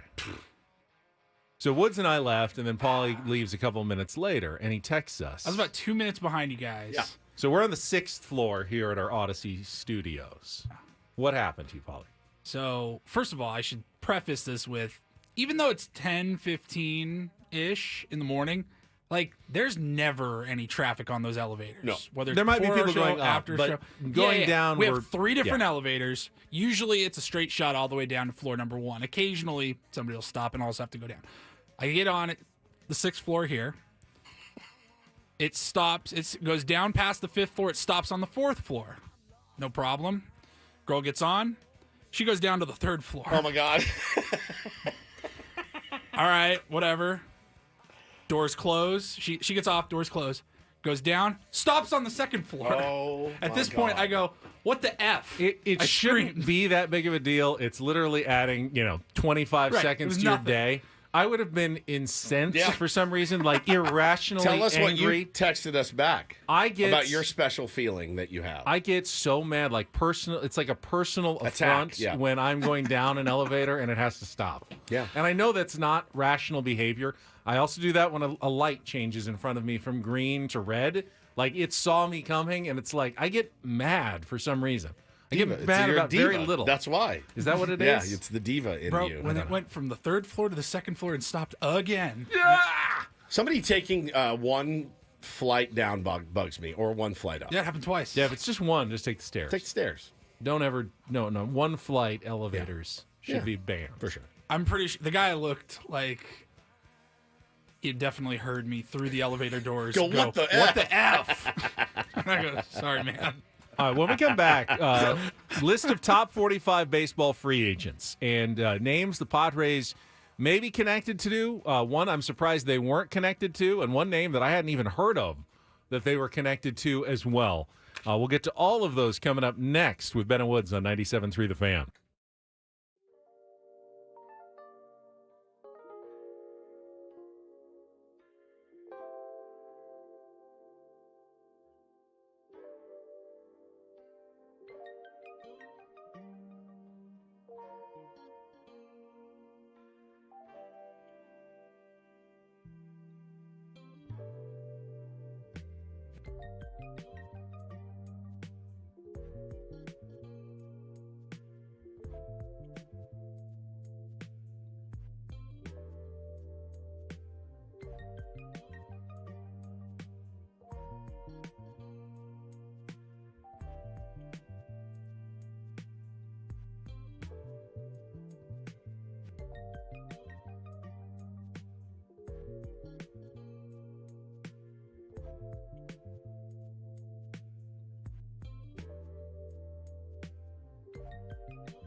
This segment by.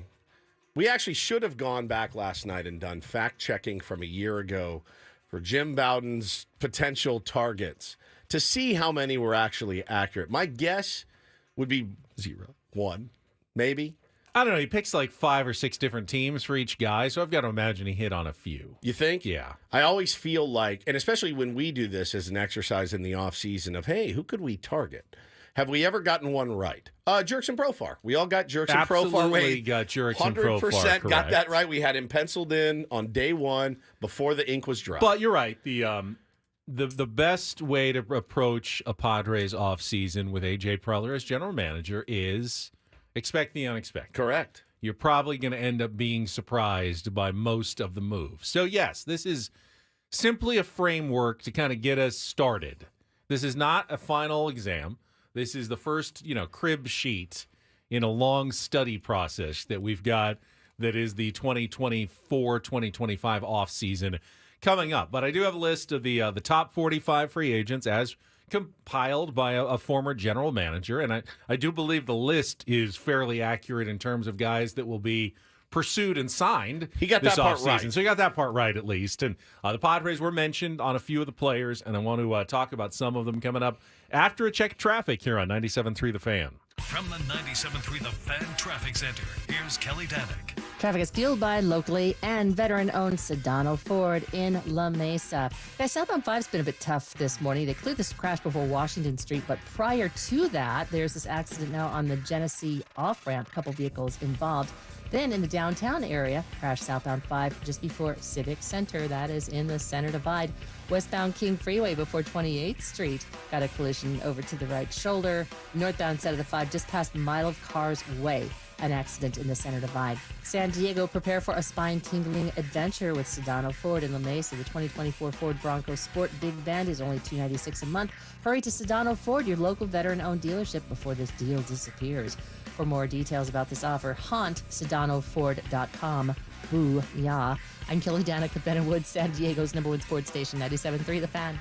So as you'd expect, Woods, any ranking of free agents this offseason done by anyone who knows anything about baseball has to start with one person and one person only. Juan Soto. And that is Juan Soto, who is the top free agent on the market. That's where Jim Bowden starts. Obviously, he mentions the Yankees and the Mets. He also threw in the Blue Jays as potential fits. He predicted a contract of 15 years, $622 million. Remember when people said Juan Soto was the biggest dummy alive for turning down $440 million from the Nationals? And what are they projecting? 15 years, $622 million. Imagine leaving $200 million on the table, 180, whatever. He has reached the finish line. I mean, assuming he doesn't suffer a career-ending injury tonight, he has reached the finish line of a journey that has proven him and his agent, Scott Boras, pretty wise in terms of maximizing his value. 440. When those numbers came out, he was here when they came out that he turned that down, and everyone on the planet was like, "You're a moron. You're an absolute moron. How do you turn down generational wealth like that?" And he said, "All right, well, got one more in me, and let's see what can happen." He raised his profile by $180 million ish. You know, we'll see how it all pans out, but holy smokes. Second on the list is Corbin Burns, pitcher who spent this last season with the Orioles. Bowden has the Mets, Dodgers, Red Sox, and Orioles. His best team fits and projects a contract of 7 years, $247 million. No mention of the Padres there. Now, it's the third one, Roki Sasaki, who, again, is, and he acknowledges, it's unclear if he's even coming over to the U.S., but if he does, he will be one of the premium guys, but he can't get a big contract. He'd get a minor league deal only in international signing money. He does not mention the Padres as a fit. He has the Dodgers, Yankees, Mets, Diamondbacks, and Red Sox as his 5 potential fits. I think that's an error. I think the Padres are absolutely in the upper echelon of teams that Roki Sasaki would consider if he was coming over. And the Cubs should be in there as well. Just read a piece that they have sent numerous scouts. And again, I mean, look, for international signing money, guys, 30 teams should be in on him.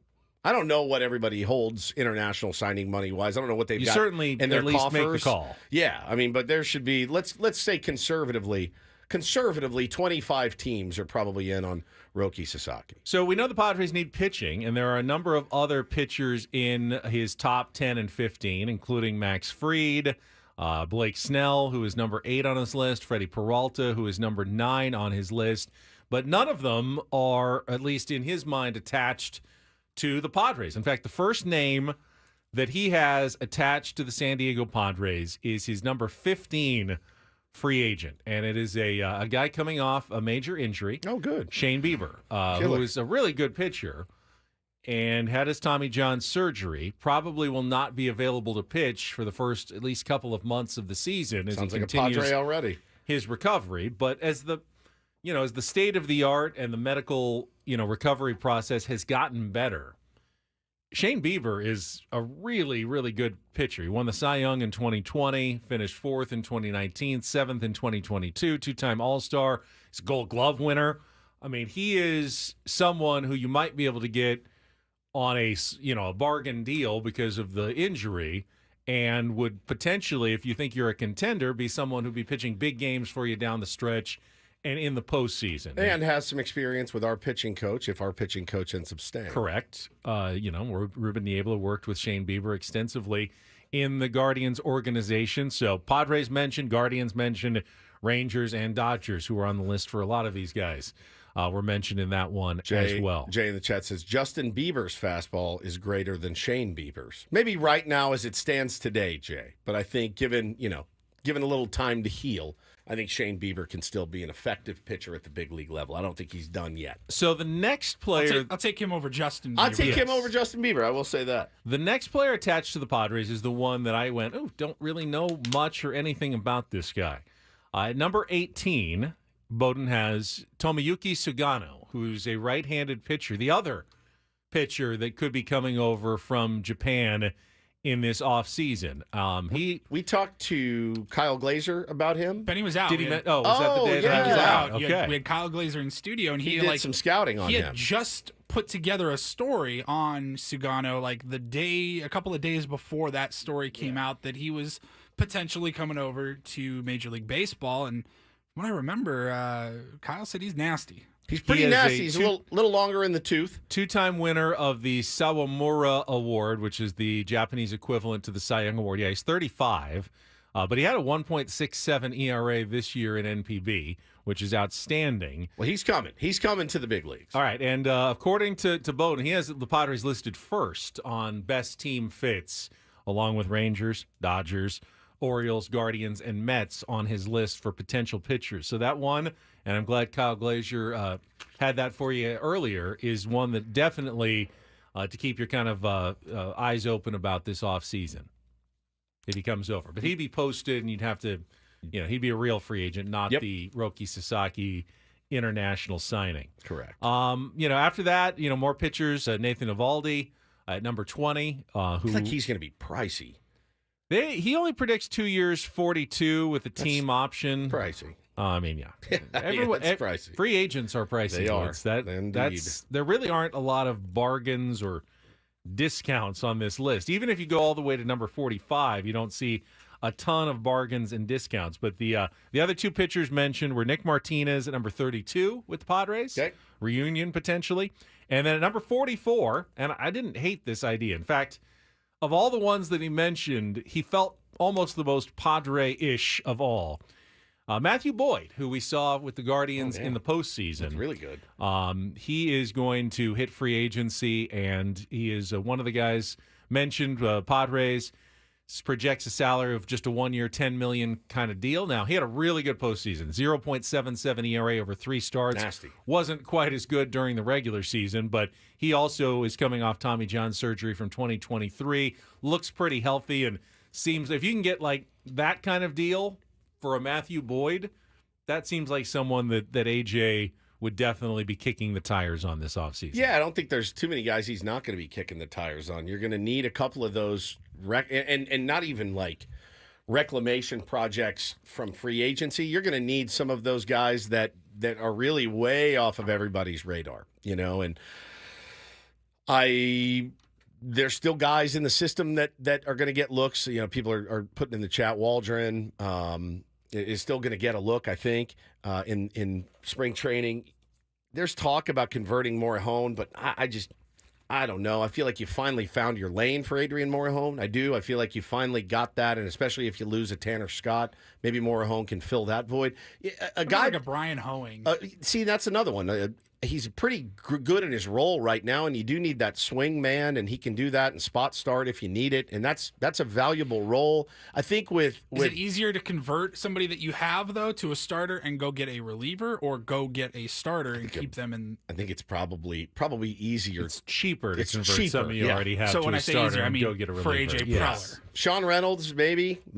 But, again, I don't know that it's tough for me to look at what I saw from Sean Reynolds and be like, oh, yeah, he profiles to give you 180 innings. I'm just not sure. And with Morihone, why take an oft-injured guy and be like, hey, let's give you a bigger workload right now and put you in the number 4 slot in the rotation? Again, we know nothing. We'll probably end up being surprised. Remember, Kevin Acee did write of the very few things that he kind of projected that the Padres were going after at least like 2 pitchers from outside the organization. Boyd, you got me pretty excited about Boyd. Boyd would left-hander, be left-hander, left-hander, which we desperately need. I think that would be fairly interesting. Now, also of note, Bowden did not connect the Padres with any offensive free agents other than their own 2, Jurickson Profar and Ha-Seong Kim, which felt almost automatic and perfunctory, but not a single player who is from another organization did he have as a good fit for the San Diego Padres. And it didn't surprise me. I don't feel like the Padres are going to be super aggressive in adding position players this offseason. They almost have too many to begin with when it comes to where are you going to play everybody and finding anyone. If there is a change, it would probably be via a trade rather than signing another major free agent offensive player this offseason. Yeah, I feel like you can't have too much offense. And what failed us really at the end in 24 innings was our offense, certainly. So I think that probably clouds my judgment a little bit too. Of like, no, get some guys that can hit the ball out of the ballpark. Anthony Santander is a name that I've seen a few people mention that they'd be interested in. He's got he's a lot of power. After Soto, it's Pete Alonso at number 6. Alex Bregman doesn't really seem to fit with the Padres at number 7. It's not as heavy on position players. Then Santander, Willie Adames, another shortstop. I mean, there's not a lot of easy fits, I would say, with the free agent class and the Padres. Christian Walker at first base could be maybe a dark horse kind of guy that the Padres could use a good first baseman. So we're not in on Uncle Pete Alonso. Not according to Jim Bowden. Yeah, I think that's probably. If you were going to sign a first baseman, I would say Christian Walker would probably be more of your target than necessarily a premium piece in Pete Alonso. You might get as much production, who knows, out of Christian Walker next season. I think the risk of signing Pete Alonso is pretty high for the price you're going to get and the consistency you might not get. What do you think? I don't know, man. I mean, obviously, Pete Alonso is a 40 home run a year guy, and how does that play at Petco Park? I'm not sure, but I would not mind seeing him in the 4-hole for this team next season. But it's going to be an exorbitant amount of money. He's also a Boris guy, so I'd probably pass. And Goldschmidt's out there. I don't know that how much he's got left in the tank. Maybe something to prove.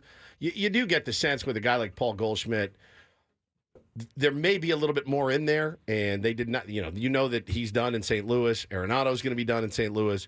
I would not mind Benny adding a bat, but it can't be some insane, $13-14 million 7-year deal, $13-14 million per. It just can't for another aged guy in the infield. Walker Buehler is an interesting name. Well, here. he's priced himself out of the Padres right now. Negative 1.3 WAR this year. Crazy. I mean, was going to get very little, like an incentive laden, probably come back with the Dodgers deal, and all of a sudden, he has pitched in just 3 starts. He has pitched his way back into being a potential premium free agent, almost. Where, like, if you're the Dodgers, are you like, can we afford to let this guy go? It's an interesting turnaround just in the matter of a couple of weeks on him as well. So those are some of the names available. It's going to be a long off season, though, and that is simply the preface, step 1. All right, we'll come back. 2 more hours of Ben and Woods. We'll reset when we return on San Diego's #1 sports station, 97.3 The Fan.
All right, we are halfway home on a Tuesday. Ben and Woods, 97.3 The Fan. Looks to be another lovely day out in America's finest city. Yesterday was beautiful. My God. Friggin' almost November, man. Starting to get a little cooler. A little chillier. Saw the lows, at least, for the temperature over the next week are going to start hitting the 40s. 40s? At least in Escondido. Is this Milwaukee? What are we doing here? And then is it not, we got to set the clocks? Yes, this clocks weekend? are going back, which is the best time of the year. For you. For me, I'm Woodsy. That's Paul Reindl, the executive producer. Ben Higgins, your friendly neighborhood sports anchor.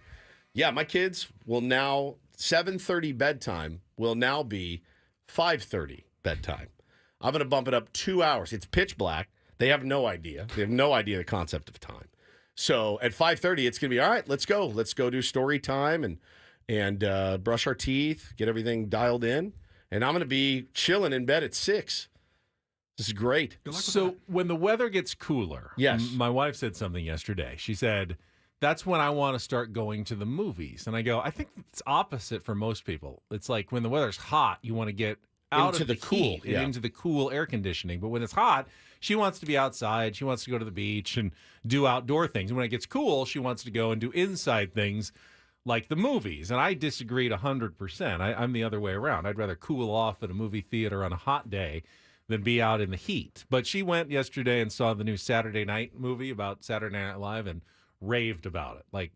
I haven't heard her rave about a movie like that in years. Absolutely loved it. And I haven't. When was the last time you actually watched Saturday Night Live? I used to watch it all the time, but 20 years ago. I watch clips on Twitter that come out. Yeah, I mean, I'll see the funny. the weekend update clips on Twitter, but actually Not sitting down and watching. What time does it start? 11? I'm dead asleep. No, they actually show it now live on the West Coast. That's 8:30? At 8:30? 8:30. Yeah. Sleep. Still Saturday night. Yeah, man. 8:30.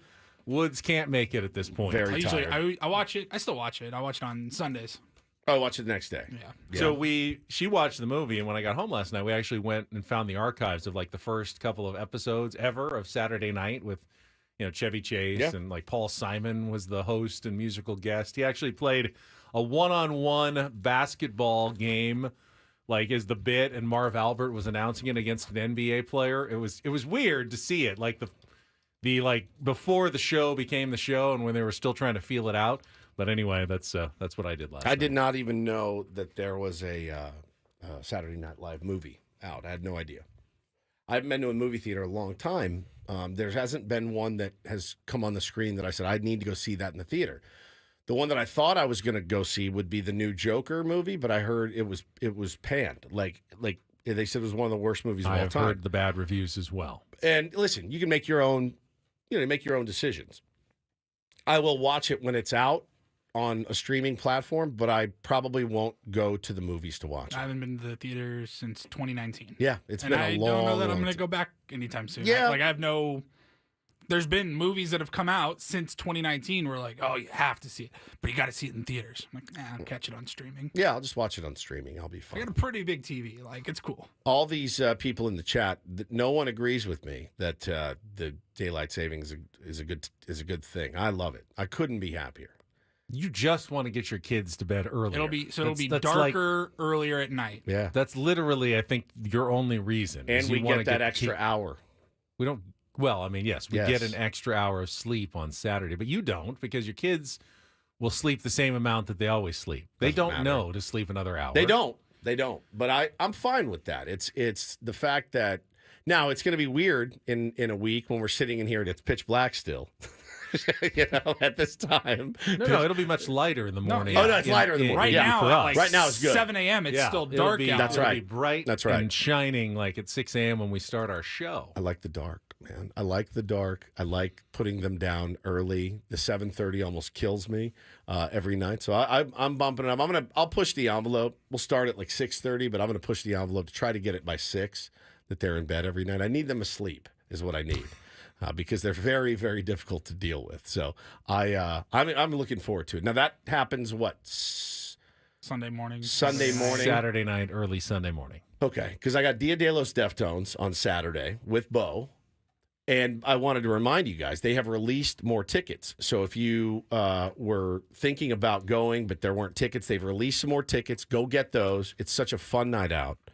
And then we've got a full day of baseball on Sunday. He's going to be whipped, man. I just realized, though, that means I have an extra hour of birthday this year. Yeah, I have extra- a 25-hour That's birthday right. as opposed to a 24-hour That's birthday right. this year. Is that the first time that's happened? I to think you? so. Yeah, that's 'Cause very cool. The daylight change used to be earlier, and they kind of moved it back, and I don't remember it ever falling exactly on my birthday before. What are your big birthday plans?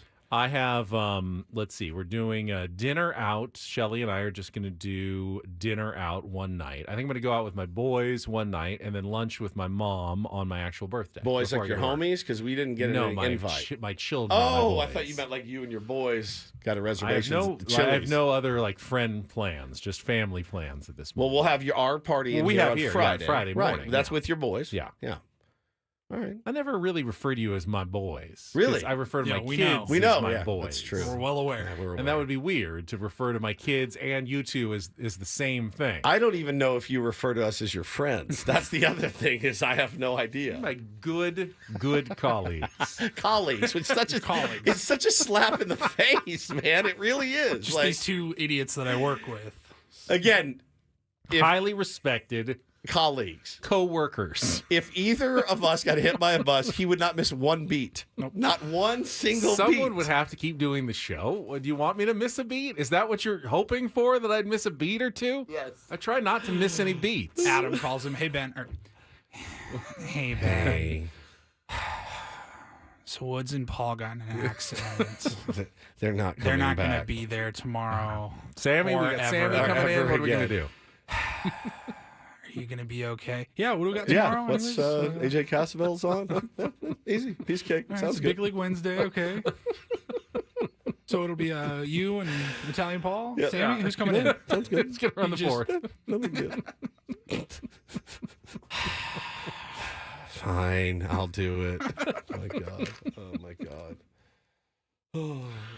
Well, listen. Wish you a very happy 49th. It's still Thanks. weird that I'm older than you. It's still so weird to me that I'm older than you are. And I'll tell you, 49's been pretty good so far. That's been a good yeah, one? It's been better than 48. Is there not that Oh, it's inexorable looming. It's ticking looming, clock? yeah. Oh, that- bro. I feel like once I hit 49, I go, this will be my last November 4th in my 40s. This will Yeah. be my last November 5th in my 40s I'll for tell an you. entire year. 49's been a good year. 49's been good to me, certainly. 50 awaits, and there's a milestone there, certainly. But I like how I'm bringing in my 50th birthday. I like that you've already planned exactly what you're doing on your 50th. Me too. It's kind of a load off, Yeah. right? And it's something I get to do alone, which is even better. But yeah, 49's been good, man. I'm surprised it's been this good. 48 was I think tough. my late 40s better than my late 30s. Oh, by honestly. far. I was a train wreck back then. So this is way, way better. Well, I'm looking forward to your birthday celebration. We've got some tricks up our sleeve. First, we have Halloween, though. on Friday. We got Halloween Thursday. on Thursday. Are you working? Yeah. So who hands out candy at your house? Your kids? Yeah. Yeah. Yeah, usually one of them at least is at home and doing the candy handout. So no neighborhood goes harder than our neighborhood at Halloween. It's like nothing you've ever seen. I'll take video for you this year. You think that, but in the North County and San Diego, it feels like every other neighborhood goes extremely hard for Halloween. This is truly unbelievable. There's haunted houses every corner. Every house is open. I mean, they just go so big. My wife's already given me you're staying out past 7 o'clock. I don't care. There's no game that you need to see. You need to be out with your kids. So I'm staring down the barrel of probably like 5 to 9 trick-or-treating. Like, I think she's going to push the envelope on this till about 9 p.m. What I can't understand are people who make permanent or semi-permanent changes to their appearance just for Halloween. Like cutting their hair for a Halloween costume. Our colleague down the hall, John Flint, came in clean-shaven this morning, and I have not seen him without a goatee ever, I think. And it was jarring. And I said, whoa, no, what happened? And he goes, I needed to do this for my Halloween costume. I go, that's going pretty hard, because you're still the day after Halloween, you're still going to have the clean shaven face and you're going to look weird, but Halloween will be over. Yeah, be careful with your Halloween costumes. Again, I saw a tweet yesterday, essentially, that said some white person is setting up a Halloween costume that's going to ruin their lives and cost them their job. So Oh, I already saw it. I saw already one. happened. I saw a Diddy one. Yeah. And I think and the person that did the Diddy one, he made the crucial mistake of doing blackface, number one. So you can't do that, obviously. Use your head. But also, I would say typically stay away from Diddy. Yeah. Is that a fair thing to say? Aren't you supposed to dress up as horrific monsters for Halloween? Yes, true. Does he not qualify? He is a real one, though, and not a, oh, look at me, I'm Freddy Krueger. So you can't be Jeffrey Dahmer or... I'd say maybe now you could be Jeffrey Yeah, Dahmer. Some There time needs to has be pass. some lag. I expect there to be like Menendez brothers costumes because of the Netflix show. It's out. That one's even questionable. I mean, it starts and stops with blackface though. Don't do that. Don't do. OJ was huge a couple years after. I mean, the worst one I ever saw, ever. And actually, I don't get super offended by things. This one offended me. It was Payne Stewart. It was like a bloody Payne Stewart after the plane crash, and it like broke my heart. And I went, that guy's got a family, and like he didn't do anything wrong. You know what I mean? He wasn't a monster. Right. He's passed away. So the guy dressed up and he with had the knickers. I mean, it's very it's easily identifiable, easy to do, and gruesome, which is kind of the twofer on Halloween. But in very recency that still hurts and stings. Yeah, I'm dressing up as someone from real life. Oh, it's very niche. Am I dressing up as a real life person or a fake person? I was a real life person last year. You were inspired by a real person. Okay. Yeah. Yeah, last year we just put you in a tank top and called you Pat McAfee. Which was a real life person. And it was great.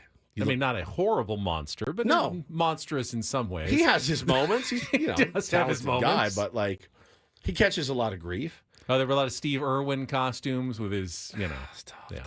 He's a nice man. Yeah, seemed like it. Paulie's costume he's had several costume changes. I think what you're going with, I like.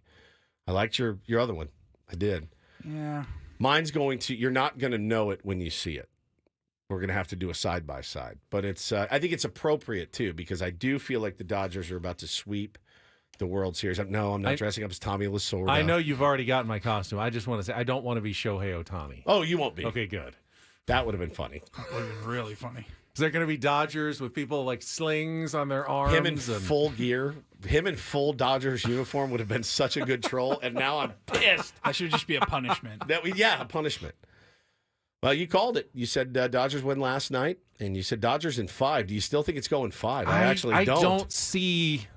I mean, I think if they win, I think the Yankees win tonight, it's actually going 6. Wow. If they can win tonight, I think they'll win tomorrow. I just don't see the path for tonight. I really don't. It's baseball. That's the one unknown factor, that things can change on a dime in the sport of baseball. All it takes is a swing or two, and you get a home run, and you get a lead, and you got a chance. But this is not the matchup I would favor if I was the Yankees, with Heel going up against the Padres or the Dodgers bullpen, which has been so good. Short leash for Heel tonight. Kevin says in the chat, this is pretty good. I'm dressing up as the Padres offense in games 4 and 5, meaning I just sit at home with everyone wondering where I'm at. I don't think we'll have anybody at our house to hand out candy. So I'm going to do the bowl. Take one. That's what we're doing. Yeah, do that. Why? You're not. We have a gate, Hold on. away from the door. Now this is interesting. You're going to be home. Yeah. And you're still not going to answer the door and hand out candy? No, because our door is like a good 20 to 30 yards around the side of the house. It's like a side front You door. can't just set up like a lawn chair and just wait around for people to come by? I could. I'm specifically not going to. Don't you want to see I'm not going to sit outside for hours. Don't you want to see the little kids in their costumes? We don't have a ton of trick-or-treaters anyways, so they're just going to get the bowl treatment right outside of the gate. And you guys will be inside with the lights off, huddling down in your room. Yeah. Like, oh, God. So, yeah, I think we're going to leave the bowl, but we're not going to have anybody home. I promise you, I'll try about halfway through. I'll go, hey, I'm going to head back to the house, and I'll just hand out candy and handle it. She's not going to refill the bowl. Refill the bowl. She's not going to let me. I'm trapped for 4 hours of these lunatics getting high off their own supply as we walk from house to house. I promise you. See, Weston said, I think the Dodgers lose on purpose to come back to L.A. to win. That'd be Wood two. suggested that as well. I forgot there were two. You're not losing twice on purpose, No. To come back for a Game 6. If the Yankees get it back to Game 6, I'm not saying that they're going to win the series. The Dodgers will still be big favorites, but I think the dynamic of the series changes. Oh, there is big time. There's a ton, pressure. There would be a ton of pressure on the Dodgers in that Game 6 at home, knowing, wait, if we lose this one, our whole season now comes down to one game. Bro, you see how loose they're playing right now? I mean, they look like they are having the time of their lives. Meanwhile, the Yankees are gritting their teeth. They can't even breathe. The pressure is completely on them. And the Dodgers are just loose and having fun. But I promise you, if it gets back to L.A., yeah, dude, it's going to get real, real tight. And they still may win the World Series, but you can't do anything until you win a game tonight. I just don't think the Yankees have it in them. I just don't think they do. It looks dire. Crazy for a team that won, 95 games over the regular season that doesn't look like they could ever win again at this moment. Yep. And it's not like they're getting bodied in every game. It's 6-3 with a grand slam in the bottom of the 10th, 4-2 and 4-2, right? Yep. Yeah, they haven't really been in the last two, though. But like you said, it's two late inning, ninth inning pair of runs, and it doesn't tell the whole story. They just it's easy look in lifeless. hindsight now, but I sure felt really like, I don't know, mid to late September, the champion was going to come out of the National Oh, League. yeah, for sure, man. Quite frankly, I thought the Phillies were the most dangerous team, or standing in the Padres way, that is. And then, of course, the Dodgers. I thought the Mets would probably beat this Yankees team. Whether the Guardians got there, I don't know. Like, it just didn't feel like it was the American League's year. Well, there, and you kind of touch on it there, but there was one big difference between the Dodgers and the Yankees all season long. Even though record-wise, 3-game difference in the regular season, I think there was one big difference, and we can talk about that. We're going to take a quick timeout. We'll check traffic. We'll come back. Bottom of the hour, don't forget, AJ Cassavell is at the World Series in New York. He's going to join us as well and talk some Padres baseball. All ahead with more Ben and Woods on 97.3 The Fan.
Hamul Casino.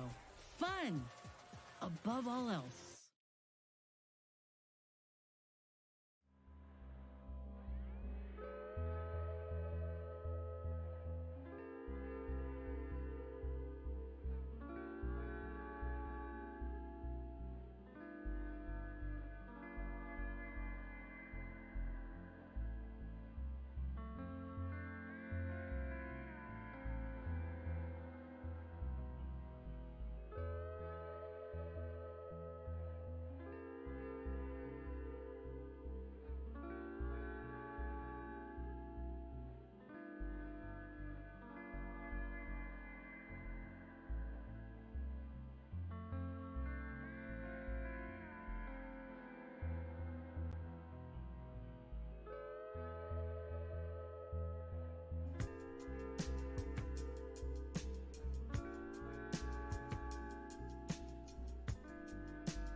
Hamul Casino.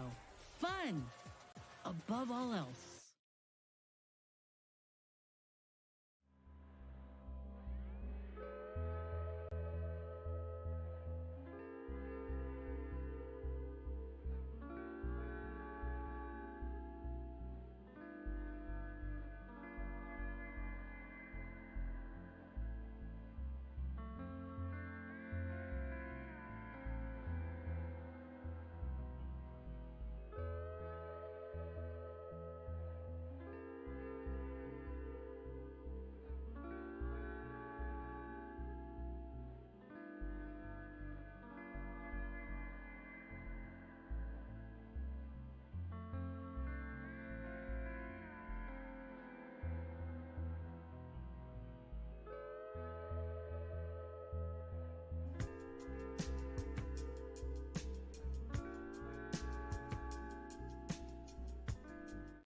Tell me if you agree with this. The difference between the Yankees and the Dodgers this year, I think, is actually comes down to what we're seeing right now, is that while the Dodgers were flawed, more flawed maybe than we had seen in a while, they never really went into a major lull. No. The Yankees did. Remember? Well, there was a period. I mean, the Padres made up some ground, but that was mostly because the Padres played well. Remember, the Dodgers had the second best record after the All-Star break next to the Padres, I believe. Am I insane? I feel like they were playing like crappy 500 baseball. They were playing. Yeah, they were for like a month. They had a period where they're playing around 500. The Yankees had a period where they were playing badly. Yeah. Remember, they started out and looked like, oh wow, the Yankees are really, really good, and then they went in around the All-Star break and just went.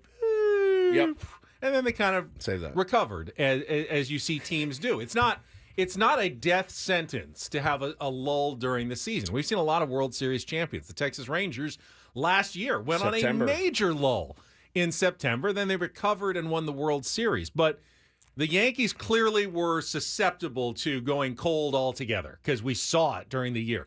I don't remember ever seeing the Dodgers just go insanely cold for a month. That just didn't happen. And, they just have enough guys in their lineup that it's almost impossible that all 9 of them are just going to be struggling at the same time. Whereas the Yankees only need 2 or 3 guys to struggle, and all of a sudden they're really, really a short lineup. And that's what we're seeing in this World Series. Yeah, like I mentioned earlier, the worker bees, man, the 6, 7, 8, 9s, have just been horrific for the Yankees. Now, also their 3-hole hitter has been horrific for the Yankees. See, Kevin says August was bad for the Dodgers. How could August have been that bad if they had the second best record in baseball after the All-Star break? It couldn't have been that bad. To look it up. All right, let me see. Dodgers. We'll wait. Looking it up right now. Yeah, Paulie's on the case. Check my texts. Schedule, second half. No, they were never bad. They had one stretch from September 4th through September 14th, where 10 they days? lost 6 games in 6 out of 9. That was their worst stretch in the second half of the season. So listen, this is why nobody should get gaslit into believing that this wasn't the team to win the World Series this year. Okay? Like, let's see. In August, it went 19-8. Okay, that's a very good month. 16-10 in September. Okay, good month. July, they went 11-13.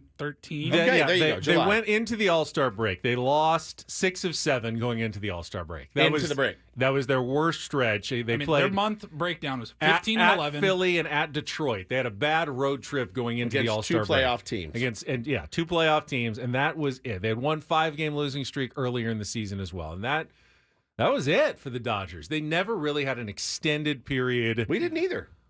5? No, the first half of the season, the Padres had the 4 5-game losing streaks, and they were all congregated within about a month and a half, 2 months of each other. That was the Padres' lull. It wasn't as bad as the Yankees' lull. But it was the stay afloat. Padres' worst month was April. They went 12-15. Yeah. 16-11 in May, 15-13 in June, 13-9 in July, 18-10 in August, and 16-8 in September. That's unreal, man. They finished exactly doing what they needed to do, and it's crazy. But the Yankees, somebody just made the point in the chat. I love money in the chats, or I need money in the chat. Said they look like the worst first place team ever. You're absolutely right. They do. They look horrific defensively, offensively. Pitching wise, bullpen's been okay. Bullpen's actually been pretty good for them, which was not considered their strength. Their bullpen has held them in these games. Their starters have let them down. Their offense has let them down tremendously, save a couple of late inning runs, but the defense in game 1 murdered them. I mean, even Smoltz and Davis conceded on the game last night. Oh, if they just played a clean defensive game on game 1, they win that game easily. And it's so true. You say they look like the worst first-place team ever, but, I mean, the Brewers finished in first, didn't win a playoff game, correct? The Phillies finished in first. The Astros finished in first and got knocked out early. The Guardians finished in first and lost to the Yankees, despite heroics. Gave them a. They did, but the Yankees aren't the worst first-place team. They're not even the worst first-place team in their own league right now. Kyle Glazer with a tweet last night, beginning with Game 4 of the NLDS. The Dodgers are 9-2. They've outscored their opponents 70 to 33 in their last 11 games. That is the definition of getting hot at the right time. 75-33 if you count the last 6 innings of the game 3 when Walker Buehler gave up the 6 and they pulled within 1 but didn't come all the way back. Yep. They have been on a dominant run. Yep. All right, we'll come back. We will take you out to New York. AJ Cassavell of MLB.com covering the World Series. I wonder what angle he's on for the series this year. And we'll talk Padres offseason with AJ as well. Coming up next with Ben and Woods on San Diego's #1 sports station, 97.3 The Fan.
I wonder, it must be a weird feeling. Maybe not. AJ's a professional, but covering the Padres all season, and now he's covering the World Series and, kind of writing a lot about the LA Dodgers.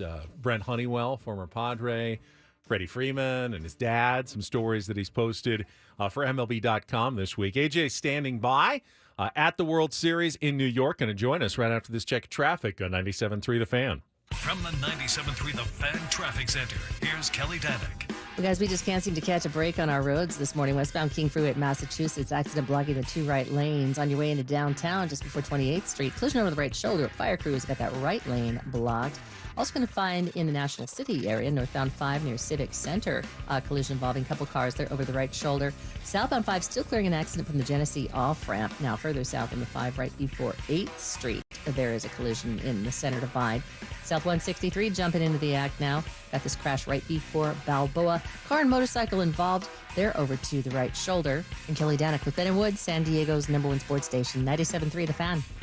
And joining us right now is our friend AJ Cassavell from MLB.com, Padres beat writer and currently on the World Series beat. How is New York, AJ? Good to talk to you as always. It's always good to be here. I don't know. It's kind of it feels like the series hasn't really gotten going yet because I arrived on World Series coverage expecting this to be one that maybe went 6 or 7 games and was like an all-time classic. And after one game, it felt that way. And then all of a sudden now it feels like the series might just end before it even really got started.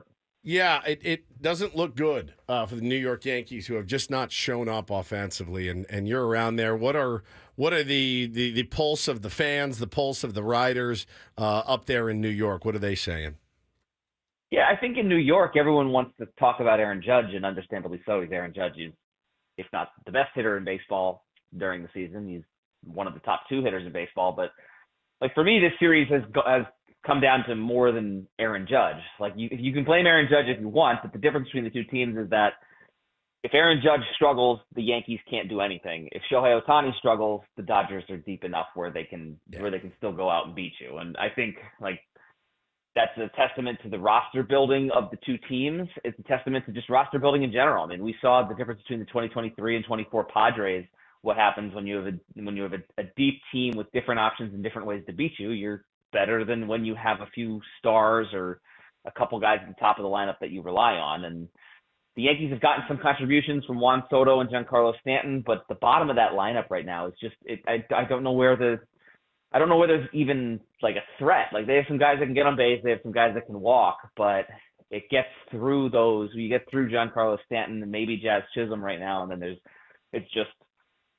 you're wondering how they're going to get back to the top of the lineup with guys on base, and that's a flaw in their roster construction. And the Dodgers right now are just doing it kind of the opposite way, where the bottom of their lineup's pretty darn good. Yeah, you're not worried so much if you're the Dodgers pitching staff. Once you get through basically Giancarlo, I mean, you're not super concerned about Jazz or Wells or Trevino or Volpe. I mean, it's just not it, man. It's just not it. There's just no firepower from those guys, and they're not getting on base. And I just think Aaron Judge in the middle. Obviously, man, when you make the money that he makes, when you have the regular season that he has, to have him look so lost at the plate is just, and this isn't the first time that's happened to Aaron Judge in the postseason. That's a tough narrative to carry around on those massive shoulders in that city your entire career.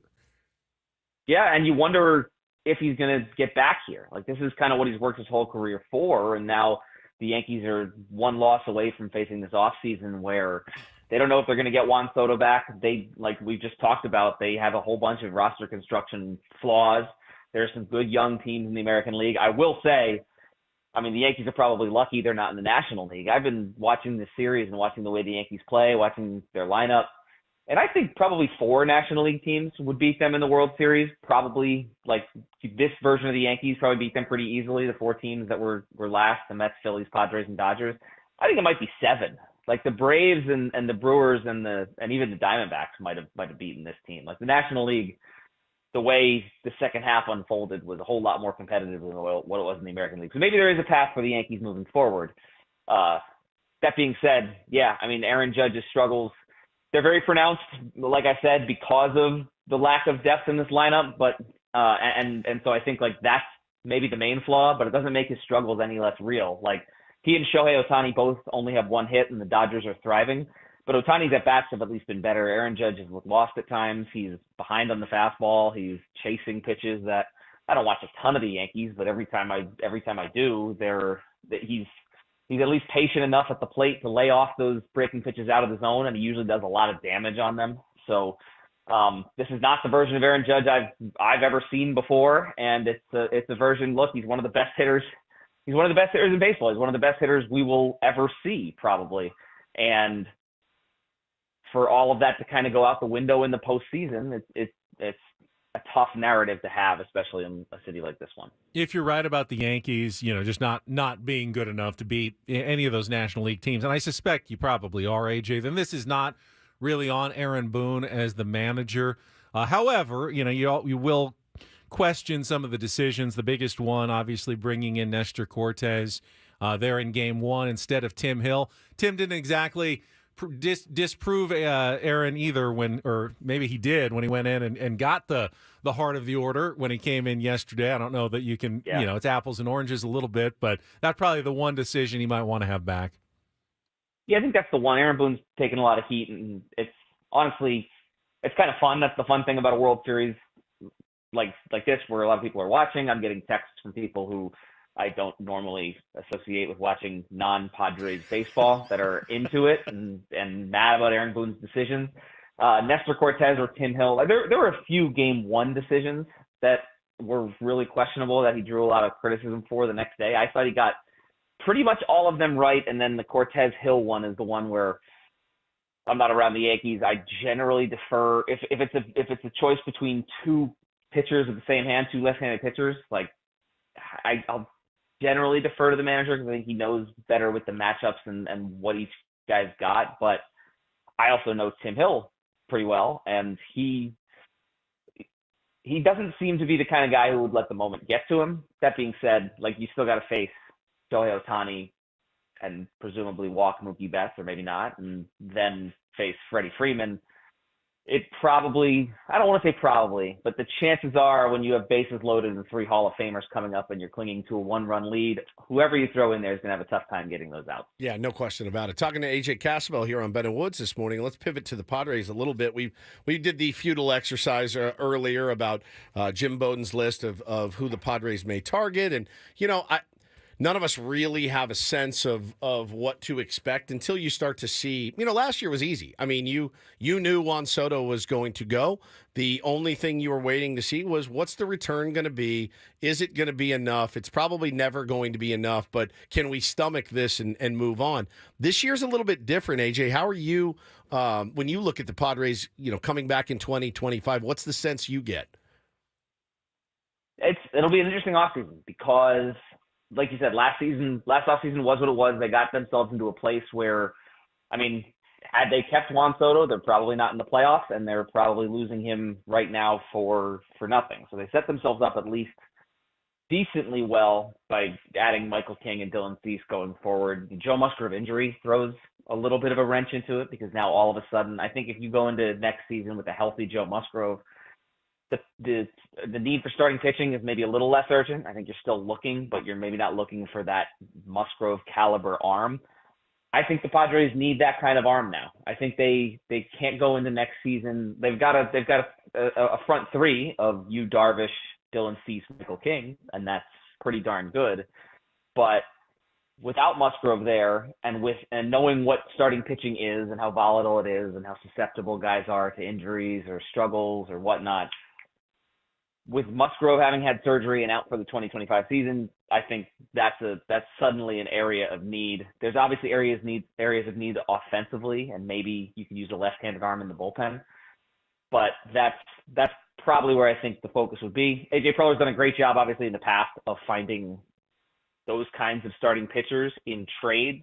I don't know what other teams view his farm system as right now and how highly thought of it is after all the trades he made, but I do know he's outstanding at replenishing it. So yeah, I mean, I guess if we're tiering what the Padres' needs are, the replacement type guy for Joe Musgrove maybe at the top, and then obviously re-signing Profar or finding a bat that can do what he can do, and then filling out some of the bench pieces and the depth pieces that, like I said earlier, made them so effective in 2024. Talking to AJ Cassavell, Padres beat writer, MLB.com, covering the World Series this week. And AJ, you also wrote about the Padres farm system this week, in particular the two biggies at the top, Ethan Salas and Leonidas DeVries. And while Jackson Merrill was a revelation, what's your opinion on how the Padres will proceed with those two guys? Will we see them in 2025 at some point? Because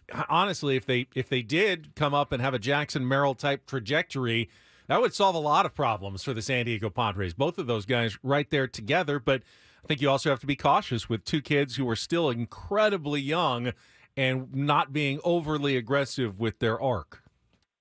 Yeah, and they're two positions of obvious need. So like you said, like that would solve some problems for the Padres. But those two positions are premium positions where I think it's tougher for a guy to just break right through and become productive. Now, I guess that's kind of the Jackson Merrill trajectory. I thought last season, I thought as highly of Jackson Merrill as anyone, and I thought the Padres were maybe a little naive for throwing him into the fire as a center fielder who'd never played there before. I was wrong. So maybe there is something that one of those guys can prove in spring training and make that ascension to the big leagues as quickly as Merrill did. Both those guys are younger. Both those guys have development ahead of them. I don't think the Padres are at all going to enter the season planning on that being their option. I think what they're going to do is look in free agency or in the trade market or wherever they can acquire a catcher and or a shortstop / if not a shortstop, they move guys around and acquire that extra bench piece or whatever. Like they're going to look for short-term options because they know that they're pretty well set in the long term because they have DeVries, because they have Salas. And so I don't think they're on a Jackson Merrill trajectory. That was kind of maybe the point of what I was writing was AJ Preller. It's always hard to kind of read between the lines with what he says. But with what he said there, I think he kind of views it that way. I think he said we look at everyone individually. It's not Jackson Merrill did this, so now these guys can do this.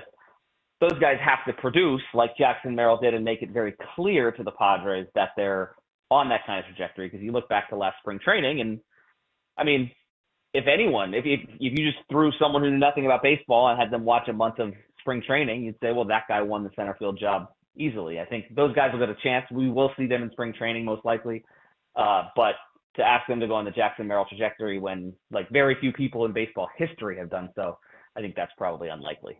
Last thing for me, AJ, and I guess I always want to try to parse why I got something so wrong. And when it came to the Dodgers this postseason, the one thing I thought that I knew was that they did not have enough starting pitching to carry them through the playoffs. And you can't rely on your bullpen, even a good one, that much over, 3 series to get to a world championship. And unless something incredible happens, I'm going to be very wrong there. Why, other than just it's baseball, why was I so wrong about the Dodgers pitching rotation?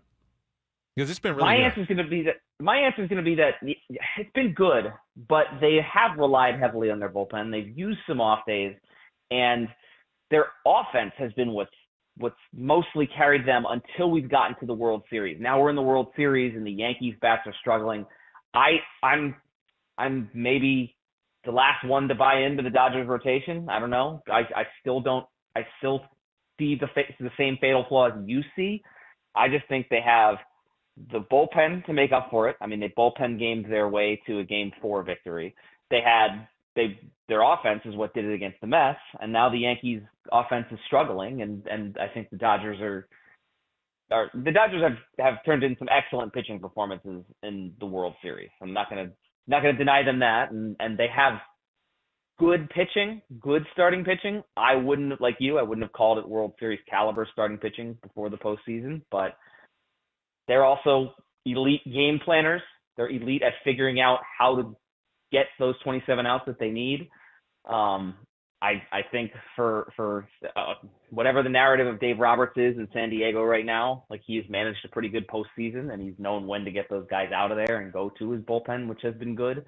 And that bullpen has hung on by a thread when a lot has been asked of it, and that's why I think the Dodgers are where they are right now. Yeah, he's been damn near flawless for the first time. Even in his Woods has to postseason acknowledge. career. Of course. I mean, look, listen, without having Clayton Kershaw on your roster to try to get 17 innings in 3 games, that's probably helped him tremendously. They're like, Dave, you can't use him. He's not available. Oh, all right, well, guess I'll have to use somebody else. I mean, truly, like I say that as a joke, but it's not a joke. Kyle Glazer sat in here and went through like the 17 worst mistakes he's made in the postseason, like 14 of them had Clayton Kershaw in it. It's insane to think about. He's a great pitcher, but you know those moments in October, he has buried that team, and without the need to find a slot for him to get his moment, Dave has been spectacular. Yeah, and he's done some weird things in the past that always feel like he's being impulsive. And Kershaw is the obvious one, right? But and off the top of my head, I can't recall specific examples from 2018 or whatever. But it seems like he's done what his impulses have been, and I think this postseason, without doing that and kind of just managing his way through games relatively by the book. Yeah. It doesn't seem like these decisions have been Dave Roberts going with his gut. It seems like last night, Walker Buehler had faced that lineup twice. Walker Buehler has not been that good this year. He faced the lineup twice and gotten outs, and he hadn't allowed a run, but the Yankees were starting to hit him. You manage by the book, you take him out. You manage with your gut, maybe you say, well, he's dealing, he's gone through 5 scoreless innings, and that's where you run into some trouble and where he has in the past. And he's kind of stuck to the script.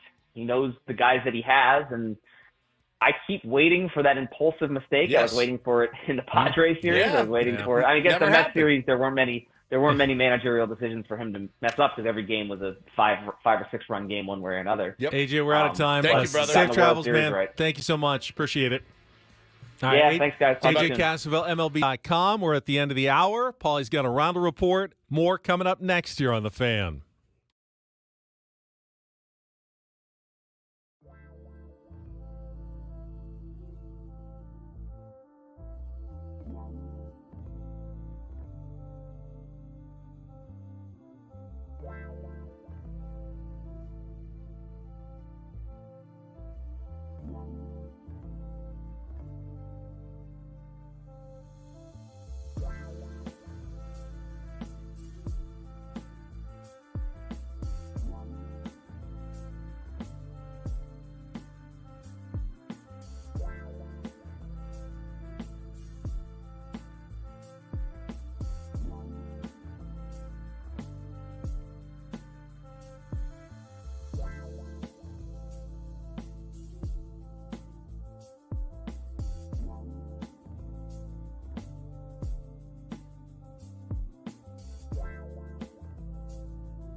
Our thanks again to AJ Cassavell from MLB.com joining us from the World Series and talking about how the Dodgers pitching staff surprised him, surprised me, surprised you, Woods, this playoffs. And just thinking about it, one thing that you never account for is simply run distribution.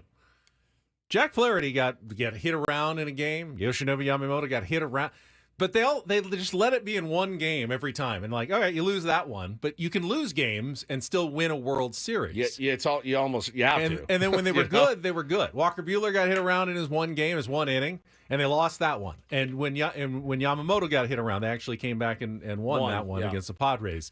When Flaherty got hit around, they lost that game.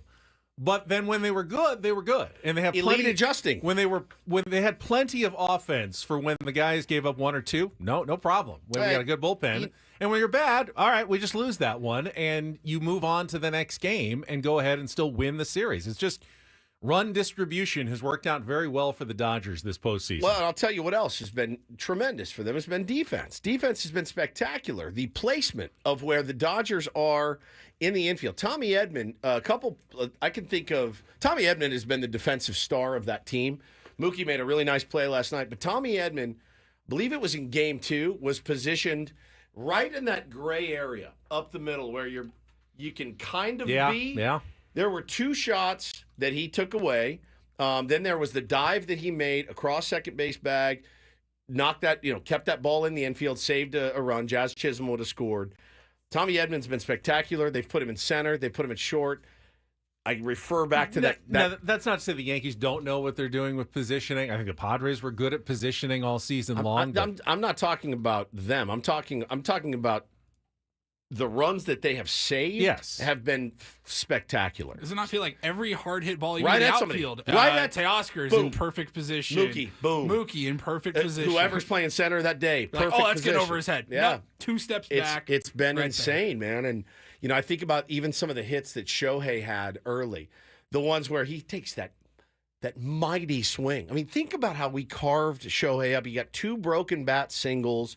And Merrill is playing on the wall because you have to, because it's Shohei Ohtani, and it's just like, man, they are everything. And Manny buys some of those. Tatis buys some of those because they get played deep because they're dangerous. When they miss-hit one, it turns into a hit rather than an out. They are right where they need to be every single time.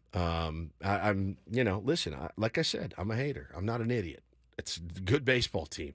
Again, let's not. And when they win tonight, and they talk about all that they've had to overcome, they were still picked to win the World Series. They were the World Series favorites, okay? Bar none. Going into the playoffs at the beginning of the season, I'm not going to get gaslit. I'm not going to tell you you're a bad baseball team that got lucky, but I'm also not going to be gaslit. We want things to make sense, and there's that dissonance of knowing this isn't the best Dodgers team we've seen. Not that we've seen. We've seen much better, deeper, Not hungrier, though. I mean, but this one's played the best in the postseason by far. Yep. They didn't have the talent necessarily, certainly not the starting pitching talent that some of these other Dodgers teams have had, but this one has played the best and the most together and most inspired baseball of any of them this year in particular. And I don't know that I really would have thought that. Shohei Ohtani, I think it was Buster Olney wrote about, or Jeff Passan wrote about it. He sent him a text like, hey, we're gonna. I may have a dislocated shoulder, but we're gonna win this. Like group text. Like, is that real? Is that great leadership? I don't know if Shohei Ohtani is considered a leader of that team, but it's worked out well for them this postseason. I think they have a few. I mean, Freddie is obviously leader of that team, but he was on the team last year. Yeah, Mookie's a leader of that team. They have a bunch. They're a good team. I mean, 3 MVPs at the top. Let's not gaslight everyone into thinking that the Dodgers weren't supposed to win a World Series. All right, congrats. You're going to win a World Series, but you're supposed to win a World Series. I'm not taking anything away from you. You really played your asses off. You've decimated and dominated your competition. You came back with your backs against the wall, down 2-1. 100% deserve it. But you're always supposed to win the World Series. Always. You're going to be, as soon as you wrap it up today, you're the favorites for next year. Just so you know, you're the favorites. Before you've even signed Corbin Burns or Juan Soto or whatever you're going to go out and do this offseason. Congrats. It's what you guys are supposed to do every single year. That's it. You did it. The check cleared. You got it. It's happening. Unless it doesn't. And then we'll talk about it. Yes. If it doesn't. It's always the double-edged. Like, you obviously don't want to see the Dodgers win the World Series, but it also means baseball's over, which is like the double whammy. It's always the kick in the nuts anyway when baseball ends, no matter who hoists the I'll be trophy. okay with it being over because then I feel like I can fully focus on, like, next season. You know what? Win or lose, the Dodgers season, it's over. It ends. Do it again. And now you got to start working on next year. You're 0-0. Yep. After tonight, if the Dodgers win, their record is 0-0. Correct. Just like the Padres, just like the White Sox. You got to put together another team, and that process starts all over again. Possibly tonight. Yeah, it's crazy, man. 162 plus the playoffs and all that, and you win, you celebrate. They'll do their parade, and then it'll be all right. Well, it's time to focus on 2025. What is that walking towards me in the hall? Oh, that's somebody in costume. That's John. That's John. That scared me to death. Is he the Joker? I don't know what that was. I don't know exactly. He's he's in got some. He's in He white looked like face. a Scream mask. He's in white face. White face, okay for white people. He looked like the Scream mask, but painted on, not like a mask. Yeah, he was in the men's room applying some makeup and temporary face tattoos, and I think that's a the Joker. zombie jelly roll, maybe.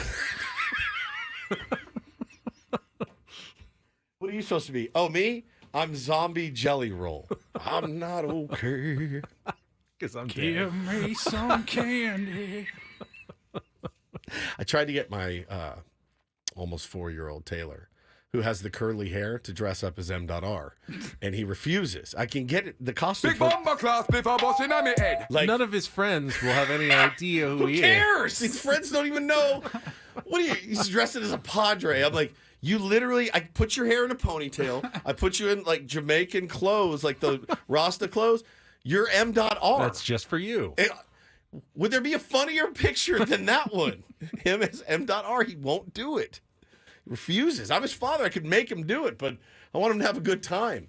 Him walking up, singing Big Bomba Class at people's houses. To Big bomber class before busting on me head. No one gets that joke. I other don't than you. care. It's so funny. He looks just like him.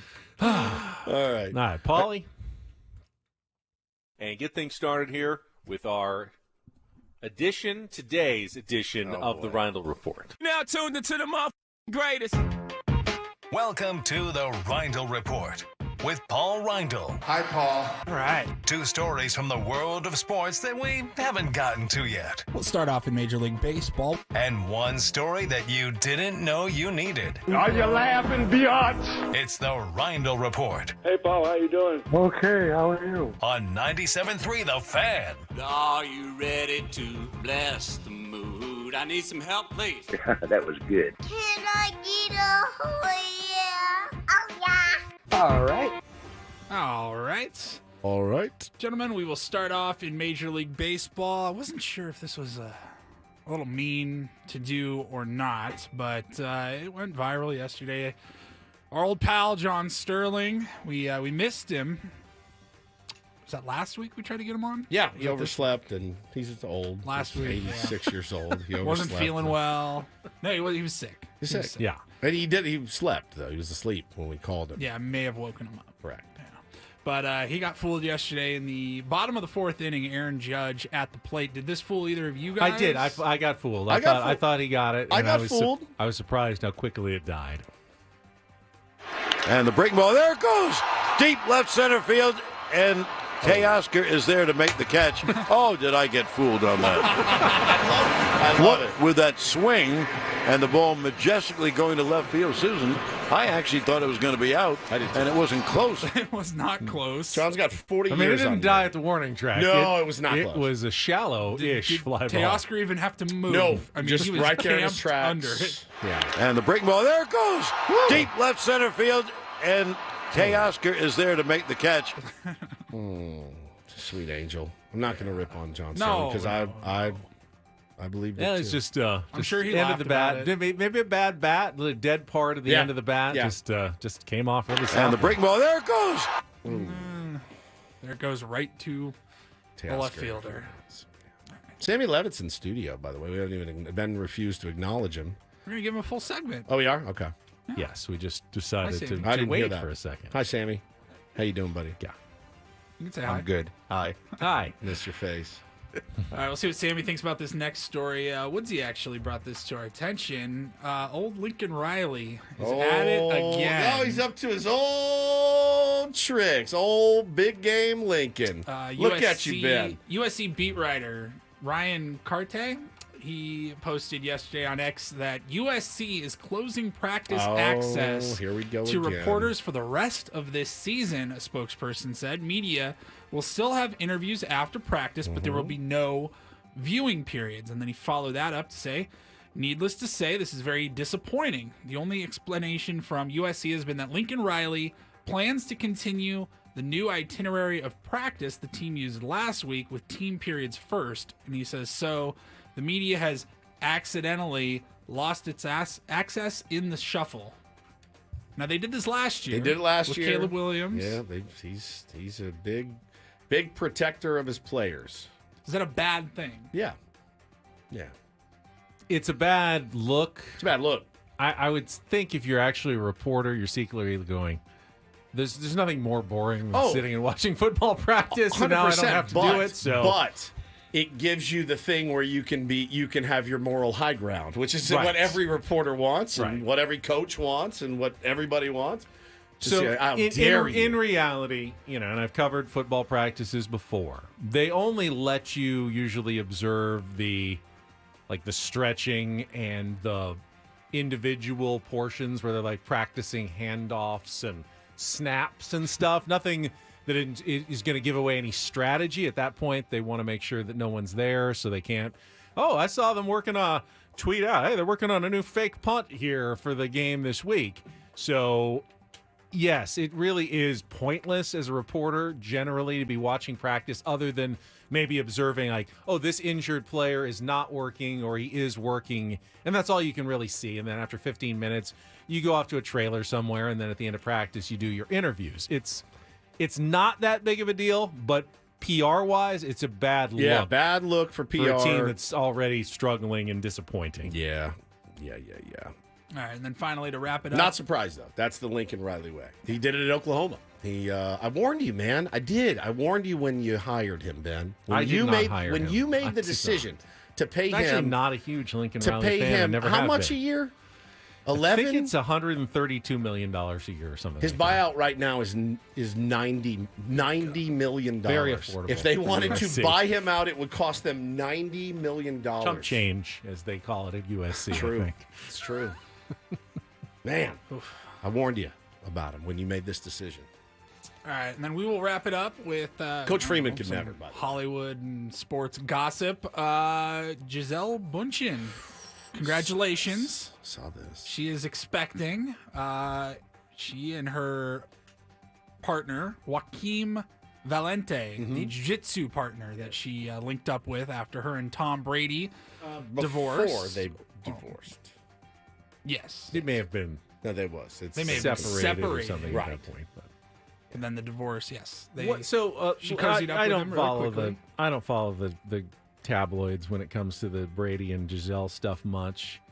What was the deal? So, who had the kids going into the marriage already? He did. He had him with. He had one. with Bridget. He had one. He had Bridget Moynihan. one. And then Yep. did she have any? She No. didn't have any. Did she want kids and he didn't want more? Is Yes. that what we're No, they speculating? have two. kids. They have their own kids Yes. too. Yeah. They have two children together, and then Tom's he's a very good dad with his other Yeah. son. Okay.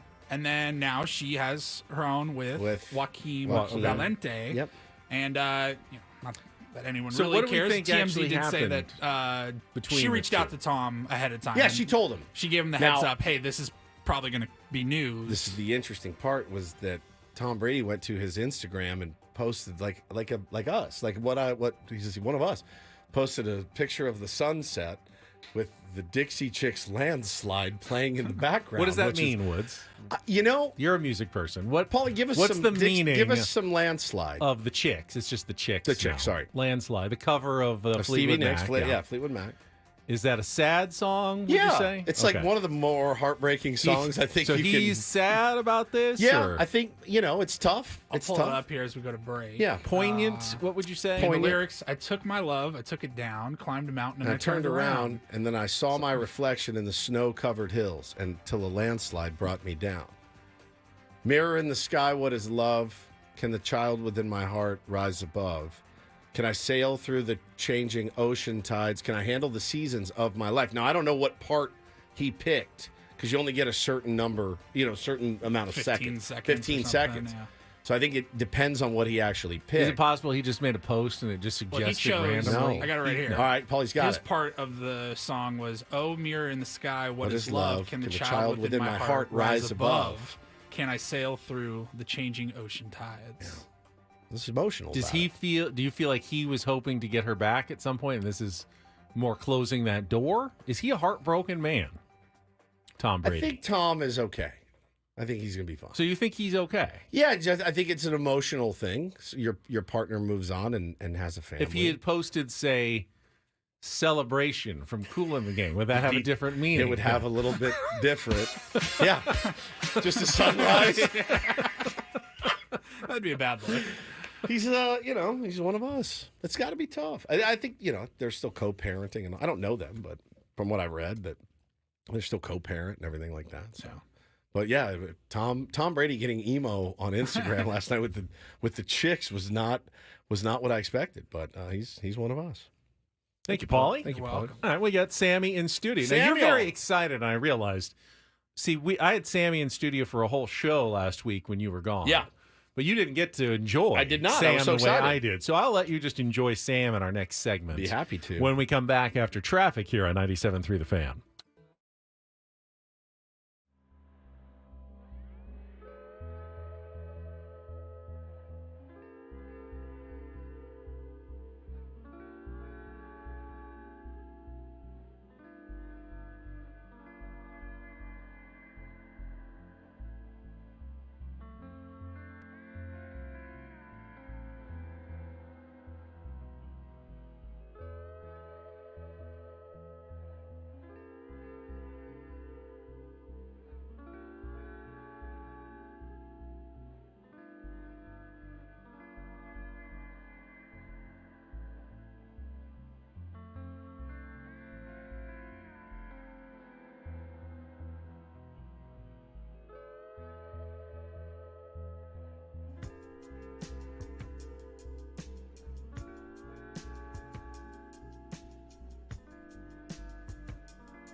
right, here we go.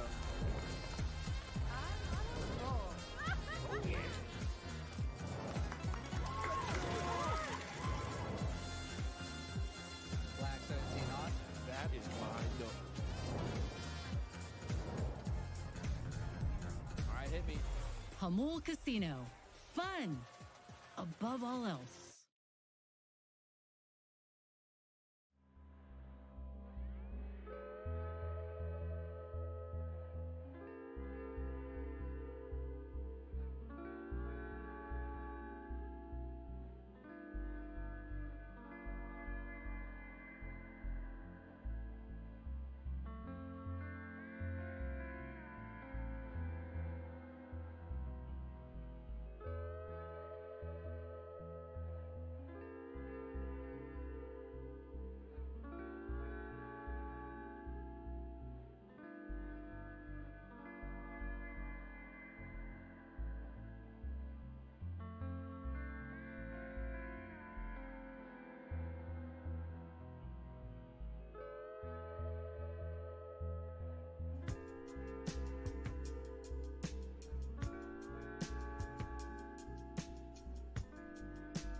All right, here we go.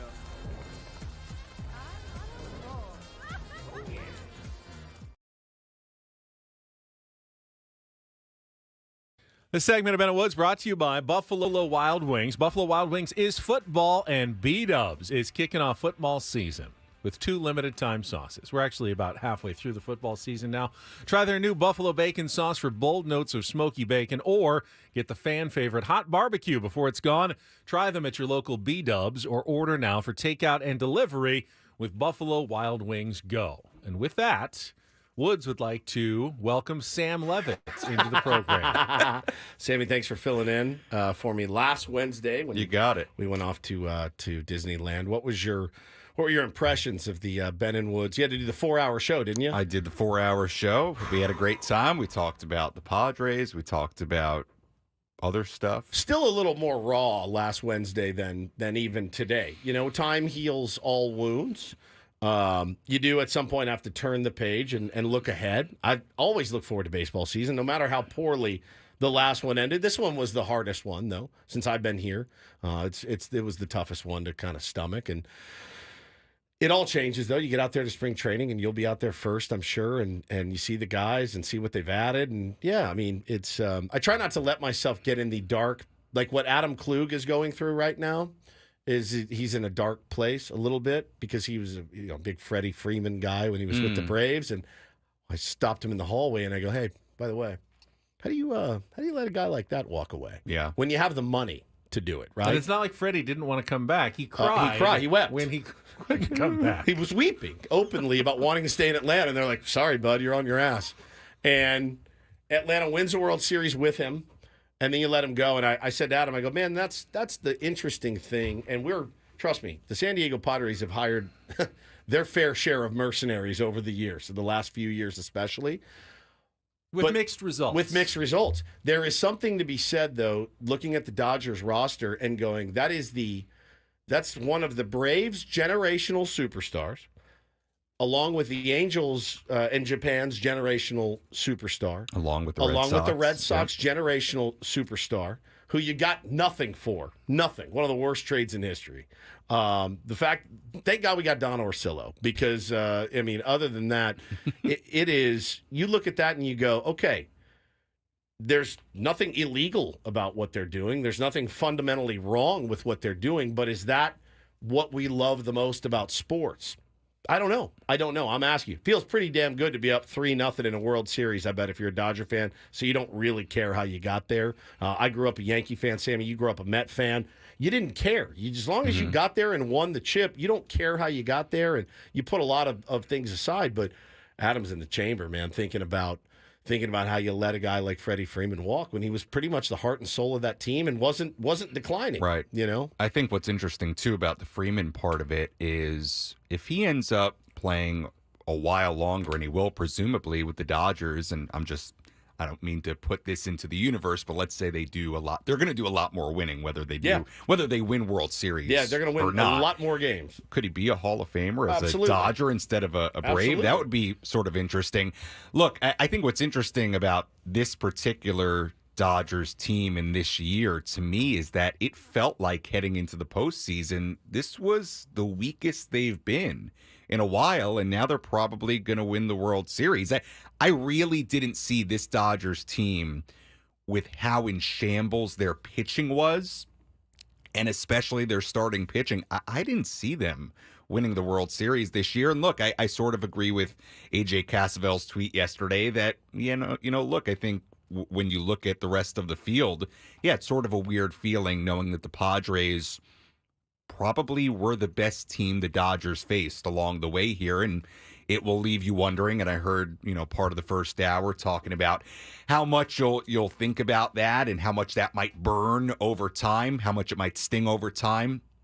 It's going to be an interesting part of it to think that if they would have just found a way in a Game 5 or even in a Game 4, that maybe this could have been the year, but we'll never know. Baseball players we talk to every year. We really go almost wall-to-wall baseball during the season. And I always ask Jesse Agler, that was a crap game last night. How do you think the guys are? They're fine. They've turned the page. They're on the plane. They're smiling. They're having a cocktail. They're reading a book. They're texting their wife, whatever. Like, they move on. You have to in 162. I'm always interested in spring training because we asked them last year, hey, how bad did that suck? And they said it was terrible. We hated it. We were embarrassed. I want to ask them the same thing this year, and I'm really interested to see what they think, because I know the fans, we take it with us a lot. We carry it around a lot. Paulie, we were talking about it earlier, 24 straight innings. Yeah, I think a kid like Jackson Merrill, I wonder if he sat and watched this World Series and was just sick to his stomach knowing what we all think. And that's probably true.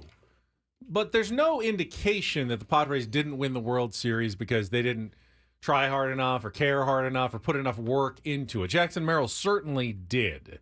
That wasn't the issue. So, do you go back and you need more motivation to win the World Series? He was also in attendance for Game 2, which I liked that. Yeah, well, he was getting an award. Yeah. So he got to be in there. But you know what I'm saying? Experience. In football, it's very easy to go, all right, we just need a little more heart and a little more, intensity and effort, and we can get to that next level. Baseball doesn't work that way. I don't think the Padres lacked even a tiny bit of heart or effort this season. That's not why they didn't win the World Series. I'm not saying that at all. I think they showed tremendous heart all of the season. The most inspiring team in baseball, by far, the way they played. It was other teams looked at how they played and they went, "This is unbelievable what they're doing." And if they did anything wrong, there's nothing they can do to correct it until they get to the next postseason and have a lead and need their offense not to disappear. Yeah. Well, so I mean, you can't really change anything or correct anything until at least October of next year. More of not. Hey, what did you work on this offseason? Going the other way? No, more of like, how bad did that one sting for you? Because we do get the sense sometimes as fans, like we feel like we hate the Dodgers more than they hate the Dodgers because they're in the same fraternity and they're hugging each other and they probably fish together in the offseason, right? But how bad did it sting for Manny and Xander and Jackson and those guys, the core of this team, and Tatis that are going to be coming back? Let me ask you this question, both of you. Do the Dodgers take any lessons from this season going forward? Like, we need to be less dominant next year. Like, I mean, in all likelihood, they're going to come back with Shohei Ohtani being able to pitch, probably getting some of their, Dustin May, some of their other pitchers healthy. They may sign a free agent or two. They could end up another 110, 115 win team with nothing to play for in August and September. And if they lose in the playoffs, are they going to go, well, that was dumb. We did too well again in the regular season. We didn't learn the lessons of 2024 when we had to scuffle and struggle and, pull one out with less than a full pitching staff to win a World Series. Is that the lesson that the Dodgers learned this year? Save it. We'll come back with it. Okay. We'll finish with that. That's a little bit of a tease. We will get to that and any thoughts that you have on Game 4 tonight of the World Series, including what does history tell us about the Yankees' chances? Obviously not of winning the series. No one's ever done that in a World Series, but even stretching it to a Game 5. I got the numbers for you when we come back with Ben and Woods on San Diego's #1 sports station, 97.3 The Fan.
All right, so what lessons, if any, assuming the Dodgers wrap this thing up, what lessons do they take from this World Series title on, presumably their desire to win another one next year? I don't think anything, going forward. I would presume. Yeah, I don't think anything changes for them. I do think it's a tremendous amount of pressure off their shoulders. Is that good or bad? For who? For the us, Dodgers. terrible. No, the It's Dodgers. good for them. Is it good? Yeah. I mean, they had a lot of pressure this year. And they Maybe won. they had less pressure. I don't know. No, I think I think they're going to. All I'm saying is it's hard to recreate the circumstances of this run for the Dodgers. Which is why you never try to recreate any It's going. But that's all GMs ever try to do. If they can't recreate their own circumstances, they look to another team and try to copy their what they circumstances. did. That's all GMs do is copy to try to win a World Series. Yet, as you just said, it's impossible to recreate the actual sequence of events that turns into a World Series championship for any team. Well, let me tell you this right now. As great as 24 was for Padres fans, I don't think you can go in, even if you brought back the exact same team. Of course not. And say, oh, well, obviously we're going to dominate in extra innings. Obviously we're going to dominate late in games. Obviously the seventh inning, we're going to average 5 runs. Like all the things, it could go, and let's be honest, it will go completely different. There'll be a new narrative that forms around it. Do you believe that it is almost a requirement that a team overcome some sort of adversity to win a title? Yeah. You do? Yeah. I mean, I think every baseball team deals with some adversity, level of adversity. But the Dodgers, it felt like the Dodgers had way more adversity this year than in years past. They have been, every team deals with some injuries and stuff, but for the last decade, in terms of getting to the playoffs, the Dodgers have dealt with very little stress and adversity. They simply go out, they win their 100-plus games, and then they get to the postseason in cruise control mode when all of a sudden they have to flip a switch. And this year was different. This year, of course, the Padres battled them right to the very end. While their playoff position was fairly secured, everything else was pretty much up in the air. And I'd never say as a team, that's really what we want. We don't want to run away with our division. We don't want too big of a lead in September, because when you do that, sometimes you don't even make the playoffs at all. You miss it entirely. So you never would want to try to recreate that. But do the Dodgers win this World Series if they had cruised in 10 games up, if they had done what we thought they were going to do and win 105, 110 games? Are they still here winning the World Series, or is it not the same team because they didn't have to overcome the adversity that they overcame that gelled them together or made other guys step up that wouldn't have had to step up in circumstances? I don't know the answer to that question. I'm just kind of throwing it out there. No, but I do think there's a way to look at what the Dodgers did this year, and I think the Dodgers. I've made the joke before of if you're Andrew Friedman and the Dodgers brass, you look at a guy like Tyler Glass now and you say, Tyler, we signed you to a lot of money. We don't need you to win games in April, May, June, July. Right. That's for Ben Kasparius. That's for Dustin May coming back. That's for, you name it, give Bobby Miller another shot, see if he can figure it out. Tyler, we don't need you in April, May, June, July. Hell, we don't even really need you in August. Let's get you some late August, September, and cruise into October, because with a weapon like him, that is a frail weapon. What are you pushing Tyler Glass now to 6 innings for in April or May? What are you doing it for? Yeah, He's got a long enough track record. You know what you're going to get. I think that's a really good point, and maybe you're unlocking something that we don't necessarily think about, and that is some sort of load management, almost like they do in the NBA, right? Yep. To limit somebody like that, a pitcher like Glass now, who is really injury prone, Correct. continues to be really injury prone. That's pretty interesting, actually, when you think about it. Think about how well Yu Darvish pitched with a couple months off. Yeah. Think about how well Joe Musgrove pitched with a couple months off. That in my mind is not something I would. I mean, you have to get to the playoffs. Right. Of You have to course. have the You luxury to be able to do that. You have to have the luxury to be able to do that. I think if you're the LA Dodgers, you are going to roll out of bed and make the playoffs. With you as the manager, me as the manager, you as the manager, Paulie as the manager, you're going to roll out of bed It would take a miracle for that team, as it's constructed, as deep as they are, to not make the playoffs. So if I were in charge, I wouldn't. You never want to say, like, let's just not push guys. I mean, I think it's okay to, like, start a little bit slower. You don't need to be gangbusters in April, May, June. You know, you just don't. That's been proven. In fact, remember in May and June, we're like, who in the world is beating the Philadelphia Phillies? There's not a person, there's not a team on the planet that's going to be. Except maybe the Yankees. Because look how hot they started. What does it matter? It doesn't matter at all. We all look at these games as live and die every single night. If you have the feeling that your team is going to roll into the playoffs, load managing some of your better arms, some of your higher leverage arms is not the worst But we thought strategy. the Padres were going to roll into the playoffs last year. We did. Thought they would. They had plenty of talent. That's, it's all about maximizing it once the playoffs arrived. And guess what? They didn't even get there. Yep. They couldn't roll into the playoffs. Strategy was still the strategy though was it was their strategy was right. Let's not worry about things early in the season. We know we've got plenty of talent to make the playoffs. Stop panicking about these one-run losses and aberrations. We know our numbers will be there. Yep. And then it was too late. Too late. It was too late at the end of the year to get there, and that strategy didn't work for the Padres. Yeah, I think to me the scariest part about what the Dodgers have done this year, beyond just winning the World Series and you feeling like the Padres are probably the best team they played along the way and obviously had a chance to knock them out. I mean, they had a chance to end this whole thing before it even really began. I think what scares me a little bit is it's felt like for the last decade or so that getting over that playoff hump was the Dodgers' Achilles heel, right? That looming feeling of, yeah, you won it in 2020, but that was World Series per se. Now they're going to have gotten over that hump with the talent, with the money. So, look, it doesn't mean anything for next year. It doesn't mean anything moving forward. But do you see now a Dodger team next year when presumably they're battling with the Padres again this time of year in October? That is a team that no longer has that cloud hovering over their head. We'll see. That's the nightmare. The nightmare is that for Padres fans, this did not work out. The Dodgers great. team with all the baggage eliminated, Yes. and simply the talent remaining. And when they go to the playoffs next year with the confidence of having won it, they'll just have that much more of an advantage over everybody else. And you can see a run like the Yankees had at the turn of the century, win 4 World Series in 5 years, something like that. But even that run of the Yankees, it came like Yankees weren't that good before Derek Jeter, before that team arrived. They were bad. Terrible. The Dodgers have had this run of a decade plus before they've even started now winning titles. I mean, the Braves had their decade plus, but they only won the one and were ultimately disappointing. But the Dodgers are looking to turn that on their ear and go, okay, here was our decade of the Braves. Now here's our really good decade following our good decade. The thing that would go against them being able to really rattle off something pretty crazy, like winning 4 out of 5 like the Yankees did in the late 90s, 3 in a row, would be this new playoff format. Yeah. That it just appears that year after year we have a lot of results that come out of nowhere, and it's really hard to get through this format. Yeah, this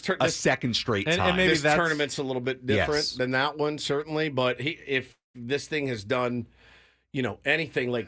Do the Dodgers look rusty with that 5 days off? The resetting their rotation and their bullpen? Nope, they sure don't.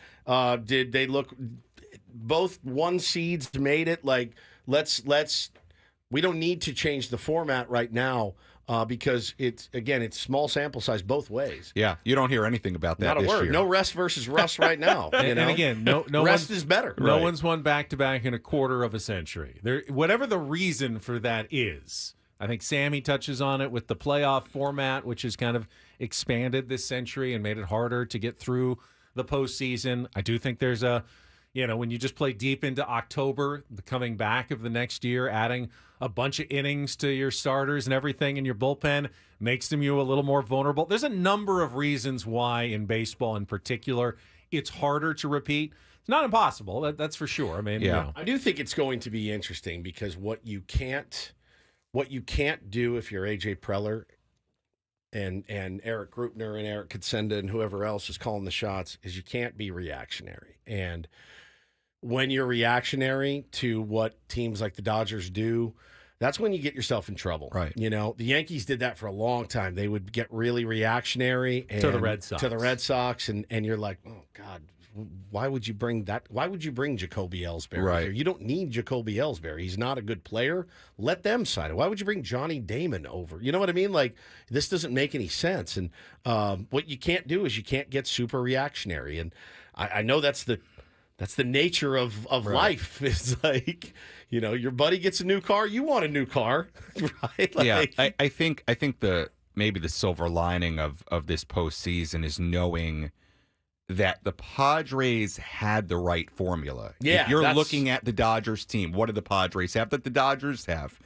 A lengthy lineup that puts together really good at bats. Padres had that. A really, really good bullpen. Padres had that. And a few really Dodgers good have starters. ended up having very good starting pitching in the postseason, especially in this World Series. Padres had that. Dylan Cease, he just killed us, man. Yeah, Just killed us. without knowing what this 26-man roster looks like on opening day, right now you can say confidently the Padres have whatever formula that is the Dodgers have. They still, even though they lost that 5-game series, they still match up Fairly really well. well for Yeah. what you need this time. You know Today, what the Dodgers have done, yeah. All right, we got to check traffic one more time, and then I'll tell you what are the chances that the Yankees can get this to at least at Game 5 before we wrap things up here on 97.3 The Fan. From the 97.3 The Fan Traffic Center, here's Kelly Danick. Wrapping up our morning drive with a couple of problems in the North County. Southbound side of the 5 coastline near Encinitas Boulevard. 2 cars and a pickup truck involved in a crash. They're all over the right shoulder. And an accident on the Auto Parkway off-ramp of southbound 15. Couple cars involved. I'm Kelly Danick with Ben and Woods, San Diego's #1 sports station, 97.3 The Fan. All right, since they went to the best-of-7 format in the World Series, 24 times a team has taken a 3-games-to-none lead in that World Series. We know how many times the series has gone 7 games and been lost by that team. 0. No team has ever come back from a 3-0 deficit and won the series. I can also tell you that no team has ever come back and even forced a Game 7 that they lost. Wow. Hell yeah. I can also tell you that no team has ever come back and even forced a Game 6 when falling behind 3 games to none in the World Series. Really? Not even once. I didn't know that. I can also tell you that of those 24, only 3 of them have actually forced a Game 5. Very cool. 21 Really? times the team that is up 3-0 in the World Series has Wow. just swept it in Game 4. I would have not guessed that I was would surprised, be, too. Yeah, wow.